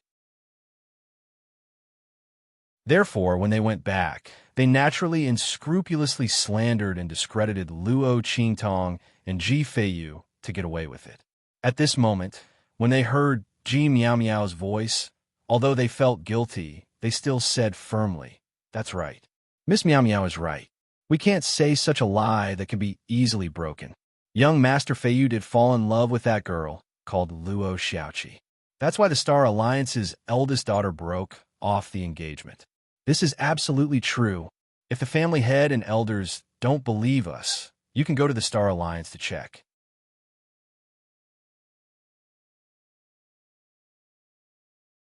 Chapter 2950. What's more, so what if they went for inspection? Would Mo Zhuling's people say that she was shameless and had seduced young Master Lu of the seven-star field, which was why she broke off the engagement with Ji Feiyu? That was impossible. Therefore, they looked very certain. When their voices sounded, Li Shui's expression also relaxed a little. She absolutely believed that her son would not be so careless. But what if he really met the girl he liked and did everything he could to be with her? But the girl he met on the way, how coincidental would it be for Ji Feiyu to fall in love with her? And when he went to ask for her hand in marriage, he loved her so much? Li Shui was worried. She was not afraid that Ji Feiyu would be punished by the family, but she was afraid that he would be deceived by others. That girl might have been deliberately arranged by someone to wait for him there, and Feiyu was completely unaware. In the future, he might be sad and hurt. As Li Shui thought of this, her heart suddenly throbbed with an indescribable pain, and her eyes turned slightly red. At this moment, Ji Yuanqing's hand grabbed hers and gently patted and comforted her. "It's okay. When the time comes, we will leave the family Ji. I think that after we leave, no one will come to deal with us anymore." As Ji Yuansheng said this, his eyes were slightly red. He was a dignified man, but at this moment he actually had the urge to cry. He tried his best to hold it in, not revealing any clues. But his heart was extremely sour. He had been so high-spirited all his life. Even when he suddenly met with an unexpected disaster and lost his position as the head of the family and only had the name of a direct descendant, he had never given up on it. But this time he was tired. Ji Feiyu had been ridiculed since he was young. As a father, he could not give him anything. The identity of a direct descendant and the power of the head of the family, he had nothing.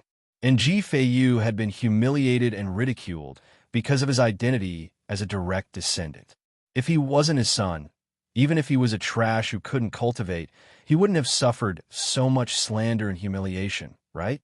Even now, when Ji Feiyu had been pushed out to marry Mo Zhuling, there were still people who wanted to harm him. Ji Yuancheng was really tired. For the sake of his status as a direct descendant, he had persevered and worked hard for a long time. He refused to believe that he could only live like this for the rest of his life. But as it turned out, that was exactly what he was. Lost strength could never be regained. No matter how talented he was in the past, no matter how glorious his family Ji's descendants were, they could not hide the fact that they had fallen. As Ji Yuanqing thought this, his heart was filled with exhaustion. Hearing his voice, Li Shi's heart immediately felt even more bitter. She held Ji Yuanqing's hand and said in a low and bitter voice, "Okay, when the time comes, we'll leave together and never care about the family Ji again." Just as they were talking, there was a commotion outside. It was Luo Qingtong, Ji Feiyu, and Ji fighting. Luo Qingtong, Ji Feiyu, and the others walked through the door of the family Ji together. Yin Yang and Chu Tianyi walked behind her. The two of them were side by side, with Yin Yang holding the white jade zither in her hand. She looked like Luo Qingtong's servant girl. Chu Tianyi's aura was also deeply restrained and not revealed.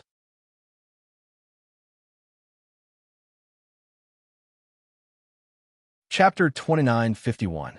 Ji Feitong didn't take them seriously at all. When Luo Qingtong and others entered the family Ji, he pretended to approach her by accident and whispered in her ear, "Luo Xiaoqi." Ji Feitong licked his lips. When he got close to Luo Qingtong, he found that this woman was a feast for the eyes. She had a unique aura, which was as noble and unpretentious as a saintess, but also as evil and charming as a demon god. These two different auras were entangled in Luo Qingtong, which was as attractive as a poppy. Ji Feitong thought to himself, "No wonder Ji Feiyu is so protective of this woman. She does have a little capital." But she was so stupid to go back to the family Ji with Ji Feiyu. Did she want to help him prove that it was not his fault that the engagement was broken off this time? Unfortunately, the family Ji might not believe it. What was more, Ji Feiyu's father, the head of the family Ji, Ji Yuanquan, had been waiting to deal with Ji Feiyu and his father. But they hadn't found a chance. This time, such a good opportunity came to them. How could they let it go? Ji Feiyu was destined to not be able to escape from this matter. Not only that, Luo Qingtong, who came with him and was involved in this matter, would also be the target of the family Ji's anger. At that time, she would end up miserable. With that thought in mind, he said to Luo Qingtong frivolously and arrogantly, "Luo Xiaoqi, how about being my woman and following me? As long as you are with me, I'll make sure you'll be safe in the family Ji. You probably don't know that Ji Feiyu can't escape this disaster. The head of the family Ji and brother fighting have been waiting to deal with him for a long time. No matter what the reason is, it won't affect the family's punishment on him. And you, the suspected culprit, will be greatly angered. If you are with me, I'll beg brother fighting and ask them to give you to me. What do you think?" As he spoke, he looked at Luo Qingtong up and down lustfully. Luo Qingtong was crossing the threshold of the family Ji behind Ji Feiyu and the others. Hearing his words, she smiled and looked at him. "Be your woman? I'm afraid you're not qualified. It's better if you let me be your mistress. Then you'll be the lowest slave. Maybe I'll consider it." As she spoke, she moved closer to Ji Feitong. She breathed. Ji Feiyu's eyes when she was close to him. Yet, Luo Qingtong's words were like a ladle of water, drenching him in the heart. Not only that, but he was also extremely furious. "You." When he was about to shout angrily, Ji Feiyu, who noticed the movement behind him, rushed to Luo Qingtong and blocked him, saying coldly, "Ji Feiyu, what are you doing?" His voice was cold. After Suyu and the others arrived, they were ready to fight. Humph! Looking at Ji Feiyu and the others, Ji Feiyu swallowed the anger and resentment in his heart. Then he looked at Luo Qingtong coldly and sneered, "What are you doing?" "Of course I'm reminding Luo Xiaoqi. Miss Luo, Our family G is not a place where you can come and go as you please.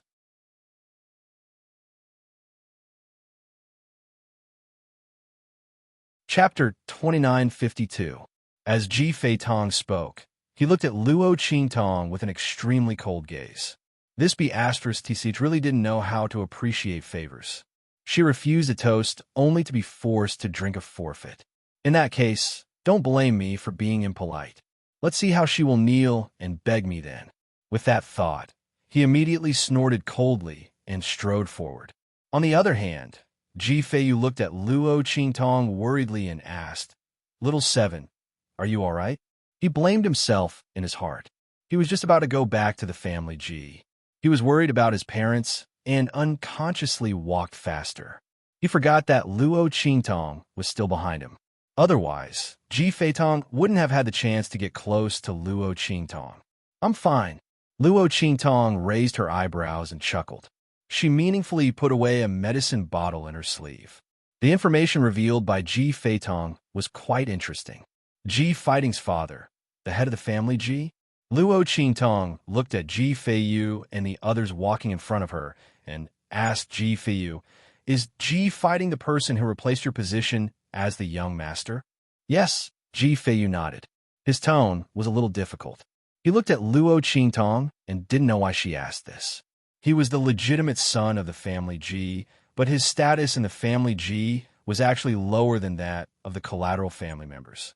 He only had the title of being the legitimate son of the family Ji. In fact, it didn't live up to the name at all. The young master of the family Ji was Ji Fighting. He announced to the public that he had no choice but to occupy this position, so he wouldn't address others as the young master. But in fact, who didn't know that he was the young master of the family Ji? It didn't matter if Ji Fighting wanted this title or not. But with this title, it was difficult for him to move forward. Ji Feiyu's status in the family Ji was awkward. No one knew about it. Every day, he faced the slander of the family Ji and outsiders. Everyone said that Ji Fighting was tolerant and magnanimous. Ji Yuanquan knew his place. They said that he didn't know his place because he was the legitimate son. But this was not what he wanted at all. Ji Fighting and his son stepped on him and his father's name to climb up the ladder, but they didn't forget to make them be despised. Ji Feiyu didn't know what he and his father had done wrong to be treated like this by Ji Fighting and his son. If they snatched everything he had, he wouldn't say anything. After all, the winner was the kings and the losers. But why did Ji Fighting and his father want outsiders to think that they were oppressed when they had everything? Did they think G's, G to G's, G and G's to twos? As Ji Feiyu thought about it, the light in his eyes became obscure. On the surface, Ji Fighting respected him in every way and earned a good reputation. But in private, if it weren't for him and Ji Yuanquan's instructions, why would Ji Feiyu and Ji Yuanqing's life in the family Ji be so difficult? This wasn't tolerance. This was hypocrisy and pretentiousness. They were fishing for fame. However, Ji Feiyu couldn't expose them. For the sake of his parents, he could only endure it. "Okay, I understand." Luo Qingtong nodded and didn't look at Ji Fighting and the others anymore. It was fine as long as she understood who the main enemy was. Luo Qingtong didn't want to waste her limited time on people who didn't matter. Since Ji Fighting was the young master of the family Ji, Ji Feiyu's illness might have something to do with him. Luo Qingtong's thinking was very simple. There was no love, hatred, and hostility in this world for no reason.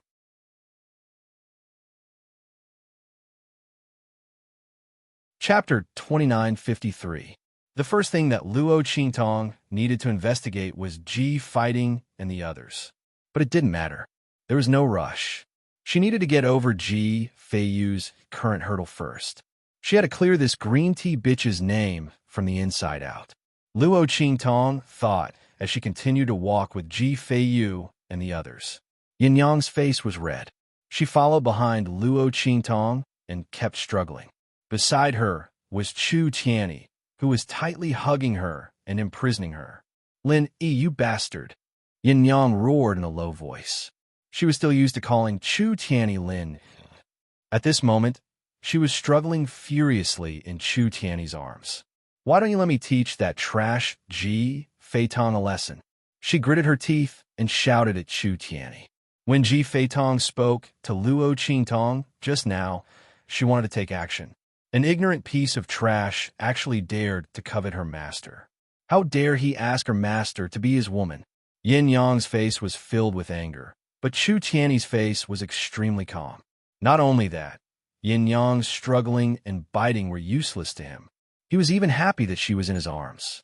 But of course, he couldn't let Yin Yang know about this. He said to Yin Yang calmly, "Of course, I don't want you to ruin Master's plan." Chu Tiany followed Yin Yang and called Luo Qingtong master.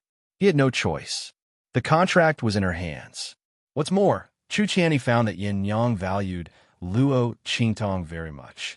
No matter how many good words he said to her, she turned a blind eye. After calling Luo Qingtong master, she immediately looked at him seriously. In order to get his wife, Chu Tiany could only risk it all. "So be it if you're shameless." With that thought in mind, he continued, "Master obviously came to the family Ji for another purpose. Otherwise, he could have just brought Ji Feiyu back to the family Ji. Why did he have to go through so much trouble and come back alone with Ji Feiyu? Don't act rashly and ruin Master's plans." Hu Yin-yang was taken aback by his words, but she quickly calmed down. "Let go," she said coldly to Chu Tiany. Then she snorted and said, "You're really happy calling me master. Let me tell you, you've only sold your body for a year. You're not qualified to call me master." So who was the one who complained that he wasn't loyal enough? However, Chu Tiany would never take the blame for Yin Yang. He even immediately seized the opportunity and said, "Well, as long as Madam is willing, I will sell myself for as many years as you want. Your husband." As he spoke, he looked at Yin Yang meaningfully and said, "I will listen to you." Shameless. Yin Yang glared fiercely at Chu Tiany. Then, she took her white jade zither and ran away. Looking at her leaving figure, Chu Tiany chuckled. Then, he slowly followed behind her and walked into the depths of the family Ji. He liked this kind of life very much. He had never seen Yin Yang like this, nor did he have the delusion to see her like this. She was angry and angry in front of him. Did it mean that she was no longer indifferent to him? As Chu Tiany thought about it, he suddenly felt that selling himself to Luo Qingtong was the best choice he had ever made. It gave him a sense of accomplishment and excitement more than destroying the competing forces in the Tianfeng region.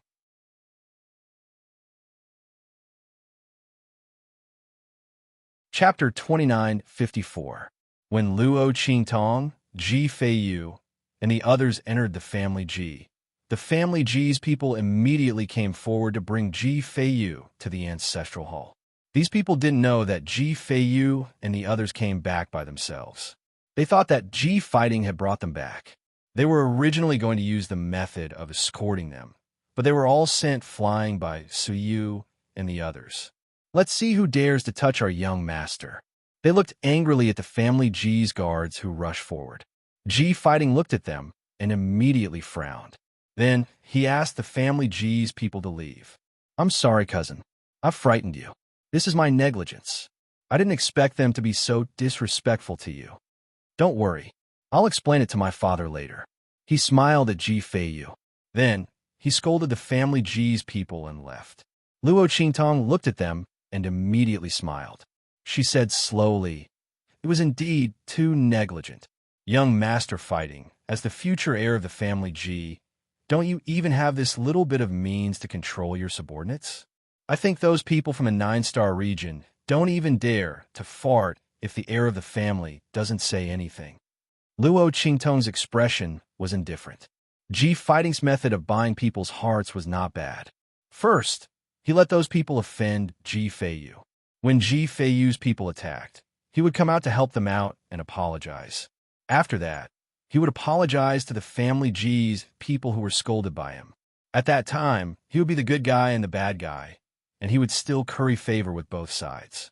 Whether Ji Feiyu and the others were willing or not, they would have to accept his favor. And those who were scolded by Ji Feiyu would also hate Ji Feiyu and the others. Instead, they would think of his kindness.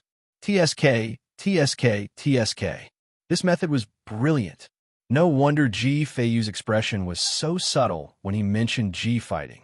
The other party's scheming methods were quite skillful. Ji Feiyu and the rest were treated as his stepping stones, and there was no way to reason with them. Otherwise, he would end up with a reputation of not knowing what was good for him. As Luo Qingtong thought of this, the smile on her face became even sweeter. When Luo Qingtong spoke, Ji Feiyu's expression changed drastically. He didn't know whether Luo Qingtong's words were coincidental or not, but they hit the nail on the head. His original intention was to use Ji Feiyu and the others as a raft to buy people's hearts. However, Luo Qingtong saw through the crux of the matter at a glance. She actually used the excuse of lax management to block him. That's right, Ji Fighting's behavior just now seemed to be magnanimous, but if one looked carefully, it seemed that he didn't even have the ability to restrain these people. Otherwise, why didn't he reprimand those people before they attacked Ji Feiyu? Was it because he didn't want to scold him, or was it because he couldn't?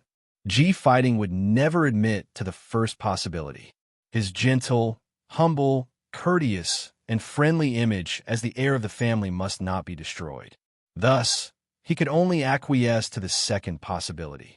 However, for a family heir to be lax in managing his subordinates, this was a very serious matter to outsiders, because this meant that the other party was gentle but not bold enough to support the entire family. The faint smile and sense of superiority on Ji Fighting's face froze. He had always been high and mighty in front of Ji Feiyu. However, at this moment, he was at a disadvantage in front of Ji Feiyu because of Luo Qingtong's words.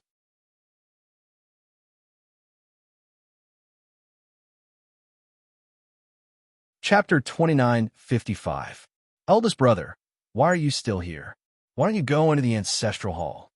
Father and the others are getting impatient from waiting. Ji Miao Miao appeared in front of Luo Qingtong and the others with a group of family Ji's guards. At this time, Luo Qingtong and the others had already entered the family Ji's ancestral hall while talking. They happened to bump into each other at the entrance. Luo Qingtong immediately raised her eyebrows and looked at the arrogant and gorgeous Ji Miao Miao. After the latter came out, she walked straight to Ji Fighting and the others with her guards. She didn't even look at Luo Qingtong and Ji Feiyu. She only glanced at them when they were mentioned. I heard from the guards who just came back that Ji Feiyu wanted to defy orders and didn't want to return to the family Ji's ancestral hall. When Ji Miao Miao mentioned Ji Feiyu, she didn't care and didn't show any respect for him. She was Ji Yuankuan's only daughter, the real family Ji's precious daughter who grew up with great care. So what if she was disrespectful to Ji Feiyu, the son of the first wife? In the entire family Ji, except for Ji Fighting, who had to set himself up for outsiders to see, who really cared about Ji Feiyu and his son, the so-called direct descendants? The Ji family of today was no longer the glorious Ji family of the past, which had produced many talented people and was no longer the Ji family of the past. Now, the collateral branch of the family Ji was in charge. Moreover, it was when Ji Feiyu's father's strength was almost crippled. The elders of the Ji family begged the Ji family to let their father take over the position. Under such circumstances, who would dare to do anything to her? Ji Fighting needed to put on an act, but she didn't. When she heard her words, Luo Qingtong immediately chuckled. She looked at Ji Fighting and said, "Young master of the family Ji is really scheming. It seems that not only can you not control your servants, you can't even control your own sister. Then you don't have to put on an act in front of us. We all know that the young master of the family Ji is you. Young master of the family Ji doesn't need to put on an act. Sometimes you overdo it, just like..." At this point, Luo Qingtong's lips curled up. Then, she looked at Ji Fighting and the rest and said slowly, just like fools. When she said this, Ji Miao Miao, who did not know what had happened, looked at Luo Qingtong and said coldly, "Who do you think you are? How dare you call my brother a fool?" Her voice was cold. However, the moment she spoke, Luo Qingtong's smile became even more gorgeous and enchanting. She chuckled and said to Ji Miao Miao, "I'm talking about people who cover up too much. That's strange. Young master of the family Ji, you're the one who put on the act. Are you blaming me for not being able to say that? If I say that there's a puddle of dog poop by the roadside, are you going to say that you pooped it?" The smile on her lips was devilish. Ji Feiyu and the others thought that she would have a conflict with Ji Miao Miao and the others. They didn't expect her to say such a thing. Instantly, the people who rushed over to protect her slipped. Sui Yu and the others, especially, almost fell to the ground. Buffed.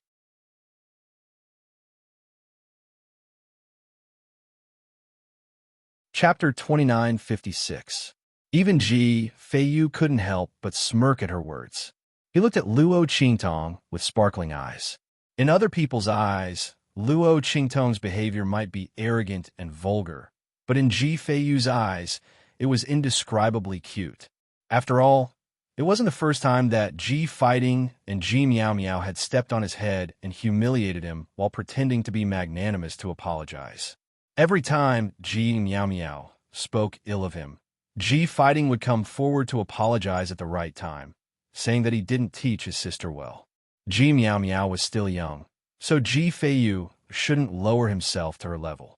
But in reality, Ji Miao Miao had already passed her coming-of-age ceremony. She was still young? Not to mention, every time Ji Fighting would only apologize after he was humiliated and offended. At the same time, he would ask the people who humiliated and offended him to leave. On the surface, it was a reprimand, but in reality, there was no punishment at all. Ji Feiyu suffered humiliation and drew hatred, but the one who benefited in the end was Ji Fighting. Ji Fighting had seen enough of him being wantonly humiliated and offended, so he came out to smooth things over and let people praise his good reputation. And Ji Feiyu and the others had no choice but to accept his kindness. There were even a few times when Sui Yu and the others couldn't help but attack, but they were reprimanded by Ji Fighting. If it weren't for Ji Feiyu's vigilance, Sui Yu and the others might have been killed by Ji Fighting at that time. Ji Feiyu lived like walking on thin ice in his family Ji, but he had to endure for the sake of his parents. Now that he saw the two of them being humiliated by Luo Qingtong and their fake faces falling out, he felt really happy. He stood there and looked at Luo Qingtong with a smile on his lips.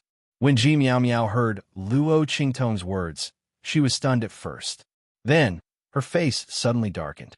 She looked at Luo Qingtong with a cold expression and shouted angrily, "Bastard! How dare you? How dare you call me a dog?" Because Ji Miao Miao had learned her lesson from Luo Qingtong's counterattack, she didn't say it out loud. Otherwise, in Luo Qingtong's mouth, she would be the one who made the connection. This bitch was actually so scheming. Ji Miao Miao gritted her teeth. That breath was stuck in her throat. She didn't know if she should go up or down. She felt a burst of panic in her heart. She swallowed the words that were about to come out of her mouth. She then sneered at Luo Qingtong and said coldly, "Good. All right." She sneered as she sized up Luo Qingtong. Then she said to Ji Feiyu, "Eldest cousin, the person you brought back this time is amazing. Is she your lover, Luo Xiaoqi? The fox spirit that Qin Xiong and the others were talking about?" Ji Miao Miao's eyes were filled with malice as she spoke. She looked at Luo Qingtong and said coldly, "I didn't expect you to be so powerful. No wonder you could seduce my eldest cousin to death for you. He even abandoned his engagement with Mo Zhuling. Why? Did you come here this time to strike while the iron is hot, directly become my eldest cousin's wife, and officially move into our family G? You got a good plan. Why don't you take a look and see if you have the fate to bear it?" Ji Miao Miao's voice was cold. Her words had a double meaning. She was very disdainful and sneering at Luo Qingtong. From her point of view, Luo Qingtong had done everything possible to be with Ji Feiyu and even ruined his engagement with Mo Zhuling. She had seduced him so much that he was willing to do anything for her. He even brought her to the family G. Didn't he just want to move into the family G?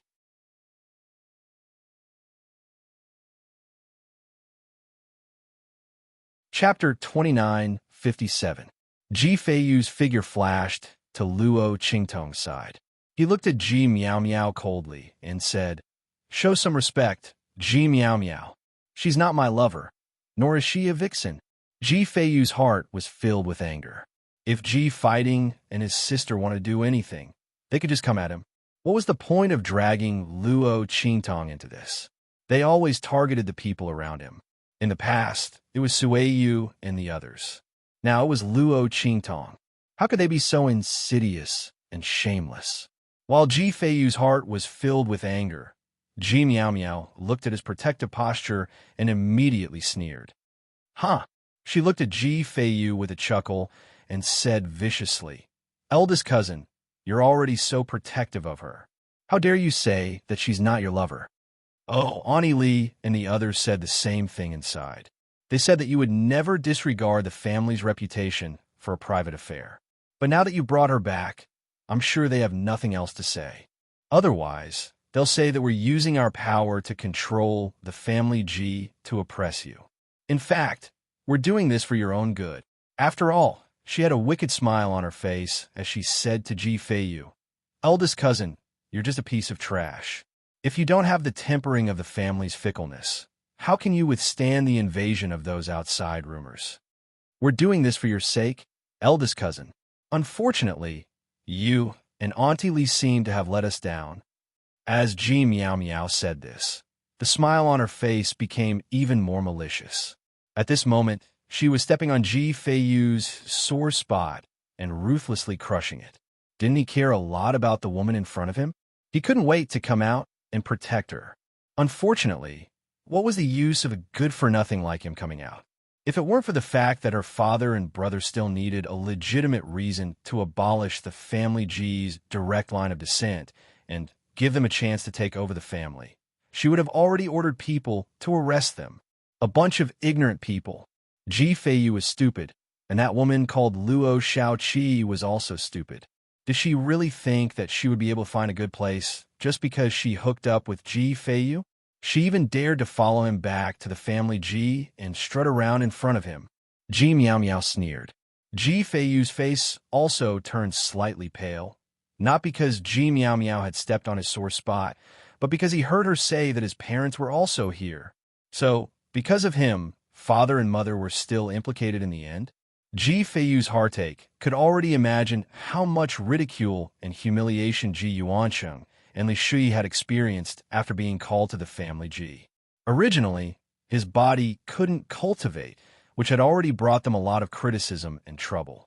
For so many years, Ji Yuansheng and Li Shui had been running around outside for the sake of his body. If it wasn't necessary, Ji Feiyu absolutely didn't want them to worry about him. Therefore, he had always suffered in the family Ji in silence and didn't allow Suiyu and the others to inform Ji Yuansheng and the others. But now, the fact that his engagement was broken off still alarmed them.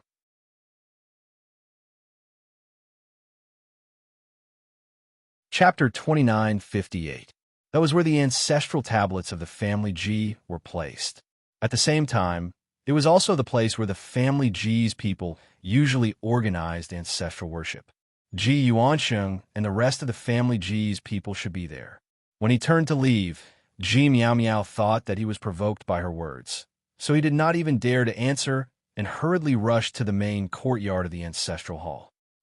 She sneered and said carelessly, "Don't you think it's too late to plead with father and the others now?" She looked indescribably proud. Her hibiscus-like face was full of harshness and viciousness. After saying these words, she looked at Luo Qingtong and said indifferently, "Luo Xiaoqi, right? I advise you to hurry up and kneel with Ji Feiyu. Maybe you can beg my father to let you go. Otherwise, TSK, TSK." She looked at Luo Qingtong and then suddenly sneered. Then she looked at Ji Fighting and said, "Brother, let's go. Father and the others are still waiting for us. There's no need to waste time on some dubious people who we don't even know if they're dead or alive." Her words instantly degraded Luo Qingtong into the mud. So what if she was eloquent? So what if she was scheming? So what if she saw through their insincerity and hypocrisy towards Ji Feiyu? This was their family Ji. She was just a girl from a low-level star region who came from nowhere, but she dared to be presumptuous in front of her. Did she really think that she was invincible just because she had a sharp tongue and Ji Feiyu's protection? Unfortunately, Ji Feiyu, the son of the first wife, could not even keep his position in the family Ji. Not to mention her. As Ji Miao Miao said this, she glanced at Luo Qingtong with a very satisfied and noble expression, and then walked to the main courtyard of the ancestral hall, with Ji fighting. Behind them, Ji Feitong glanced at Luo Qingtong with a sneer and also left. This woman didn't know what was good for her. When they arrived at the main courtyard of the ancestral hall, she would suffer a lot. At that time, even if she knelt in front of him and begged him, he would not accept her. Who gave her the courage to talk back to Ji Miao Miao when she came from a low-level 9-star starfield? It was simply stupid beyond compare. Ji Feitong felt that even if he was mesmerized by her beauty, he would never fall for her again. He couldn't afford such a woman. Only that trash, Ji Feiyu, would be blind enough to take a fancy to her and protect her wholeheartedly. He wouldn't let anyone touch her. With this thought in mind, he immediately strode towards the main courtyard of the family Ji Hall. He didn't even spare a glance at Luo Qingtong. The latter's expression was indifferent. After they left, the corners of his lips curled up. Then, she looked at Yin Yang and Chu Qianni, who had just arrived, and said, "Let's go in too. Let's see what kind of drama is going on inside." As she said this, she leisurely walked towards the main courtyard of the family Ji Hall with Yin Yang and Chu Qianni. After Ji Feiyu entered the main hall of the main courtyard, he immediately saw Ji Yuancheng, who was sitting on Ji Yuanquan's left. His eyes instantly reddened. At this moment, Ji Yuancheng and Li Shui also saw him and immediately stood up. "Yua!" Their voices were choked with joy and surprise.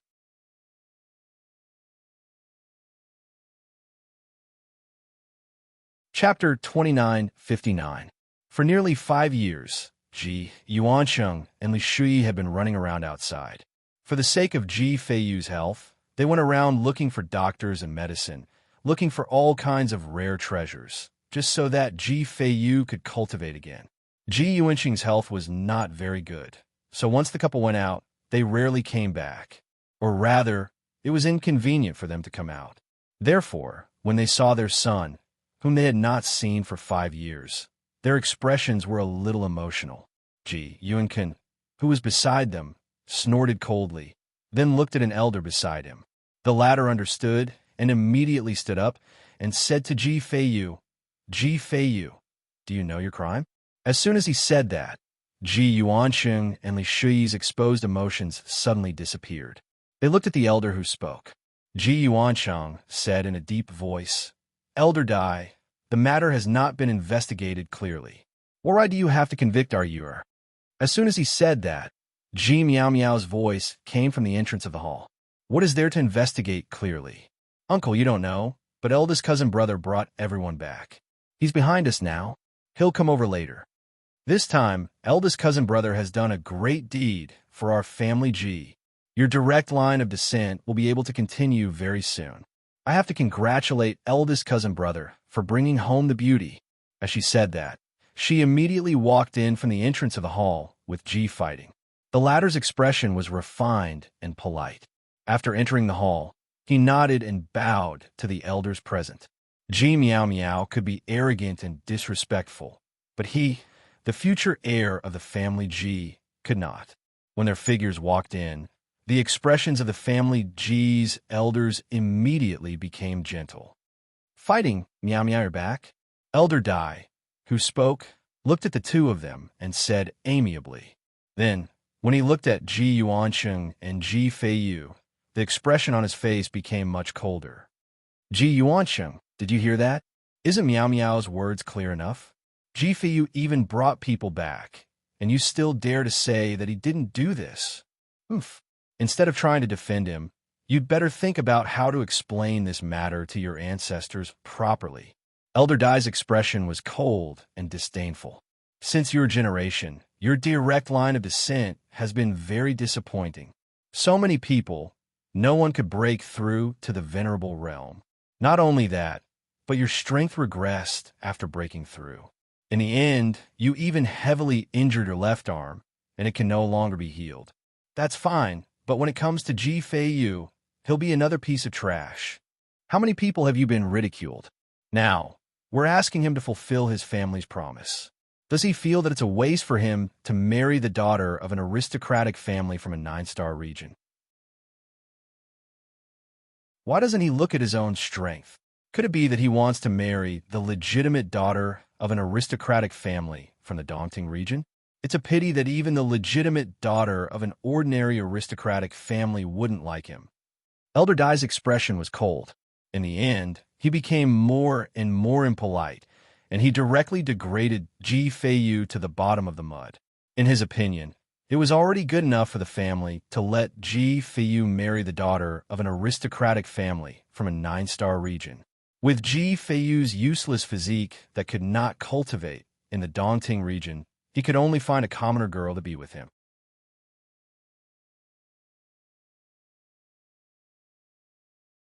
Chapter 2960. When his voice rang out, Ji Yuanqing's face was also livid with anger. He looked at Elder Dai and the others and said coldly, "Our direct descendants are disappointing. But for so many years, if it weren't for our direct descendants who established this family Ji, you wouldn't be able to yell at us here. My son, who he likes, it's up to him to decide. When the family asked him to propose back then, didn't they not inform me? You used my son as a scapegoat. Now that his engagement has been broken off and he has suffered all kinds of humiliation, he has come all the way back, and you only care about holding him accountable. All right, since you insist on bickering, then I'll ask you, this engagement, who set it up in the first place? Does it have anything to do with our you? Why should he go and ask for her hand? I didn't speak before, and you all treated me as a cripple. Since that's the case, then I'll open my mouth today. Whoever set up the engagement should go and propose. Today, I will definitely avenge the humiliation my son suffered. You want us to explain in front of our ancestors? Fine. Ji Yuanqing's life, will end here. My son has embarrassed the family Ji. We are willing to plead guilty and accept punishment. But the person who set the engagement, pushed my son out to propose, and humiliated the family today, should he also come out to receive punishment? Who pushed my son out? All of you Kings stand out. Ji Yuanqing's eyes were blood red. With a thud, a long saber was stabbed into the mud by him. Although his left arm was crippled and his strength hadn't improved at all, and he couldn't compare to the other branch family members of the same age, he wasn't a complete cripple. His strength was amazing back then, and he was many times stronger than the direct descendants of the family in the entire Dongting region. To put it bluntly, the current head of the family Ji Yuanqing, was not even qualified to carry a saber for him back then. Now that he had encountered an unexpected disaster, his personality had changed a lot. However, the hot-bloodedness of the past was still present. Now that this Elder Dai had belittled Ji Feiyu both openly and covertly, his hot-bloodedness erupted in an instant. As soon as he spoke, Elder Dai and the others were stunned. Indeed, the current Ji Yuanqing did not even have the qualifications to be on equal footing with them. However, no one had forgotten how high-spirited Ji Yuanqing was back then. In front of him, all of them had to bow their heads. They didn't even have the chance to look up at him.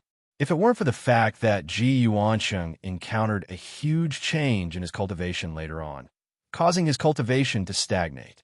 Even now, they still had to kneel in front of him and respectfully call him family head. Now that they saw him fly into a rage, everyone immediately recalled Ji Yuanqing's appearance back then. Immediately, they were unable to recover from their shock. Meanwhile, Elder Dai's face was flushed red. Not for anything else, but when Ji Feiyu went to marry Mo Zhuling back then, he was the one who jumped out the most. It could be said that Ji Feiyu's engagement to Mo Zhuling was completely pushed by him, and he did so naturally under Ji Yuanqing's instructions. Ji Feiyu's situation was actually not as bad as he had said. Even in the Dongting region, there were many direct descendants of the aristocratic families who wanted to marry him.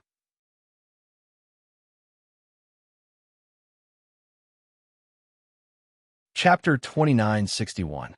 But how could Ji Yuanquan allow Ji Feiyu to have contact with the aristocratic families of the Daunting region? Not even some small, inconspicuous aristocratic families. Not to mention the branch families of those high-ranking aristocratic families. Because if that was the case, he wouldn't be able to make a move against Ji Feiyu and the others. That was why he'd set up a good show to make Ji Feiyu work for the family and marry Mo Zhuling. Otherwise, how could the Alliance Master of the Star Alliance, who was just a 9-star domain's Alliance Master, be able to form a marriage alliance with the Ji family whenever he wanted? Did their family Ji have no way to do anything? This was simply a joke. When Ji Yuanqing's voice rang out, the faces of the family Ji elders flushed red. This was because when they had decided to let Ji Feiyu marry Mo Zhuling, they had all agreed. It could be said that they had a part in Ji Yuanqing's words. At that moment, an elder flew into a rage out of humiliation and said, "It doesn't matter how this engagement was set in the first place.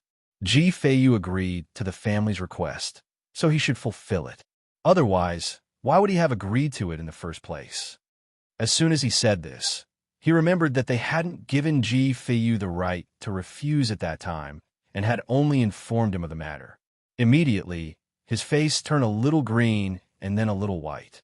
However, in the end, he still stubbornly endured and said shamelessly, "Anyway, Ji Feiyu didn't explicitly refuse at that time, so it means that he agreed. In that case, now that the engagement has been broken off, it's his responsibility. How can you blame us? Ji Yuancheng, you didn't teach your son well, yet you blame us for giving him a chance to contribute to the family. As a father, you really don't know what you're doing." As soon as he said this, Ji Yuanqing's face became even more furious. At that moment, Ji Feiyu's voice rang out. "Elder, you're right. This is indeed my fault. I shouldn't have cared about the kindness that the family Ji has taught me all these years. I shouldn't have done nothing for the family Ji after taking up so many resources from the family Ji. I shouldn't have thought that my parents would need your help when they needed it. So I didn't reject you immediately. It's my fault. I'm leaving the clan now. From now on, I have nothing to do with the family Ji. Regardless of whether it is mockery or ridicule, humiliation or trampling, I will bear it all alone. I will no longer let you all be humiliated. Please approve." Ji Feiyu's heart was filled with indescribable ridicule and exhaustion. This was a member of their family Ji. After his engagement was annulled and he was summoned back from afar, the first thing he did was not to ask for the reason, but to convict him. He would rather listen to Qin Xiong, who had betrayed his master, than spend time listening to his explanation. They were so aggressive. What else could he say? Naturally, he would do as they wished. The only thing Ji Feiyu's heart ached was that he had persevered for so long in the family Ji. But in the end, he still did not reduce the pressure on his parents. He still made them run around, work hard, and worry for him. In the end, he still made them experience belittling and slandering because of him. Ji Feiyu could not hold it in anymore. Why didn't he reject the engagement with Mo Zhuling back then? Did the family Ji give him the right to refuse? They only told him that he should marry Mo Zhuling. You're tuning in to the Romance Rendezvous YouTube channel. We're so grateful for your support, and don't forget to subscribe to join us on this incredible journey through captivating stories. Your generosity through donations truly makes a world of difference, as it's the primary source of revenue that allows me to expand and enhance this channel for you. Thank you from the bottom of my heart for being a part of this adventure.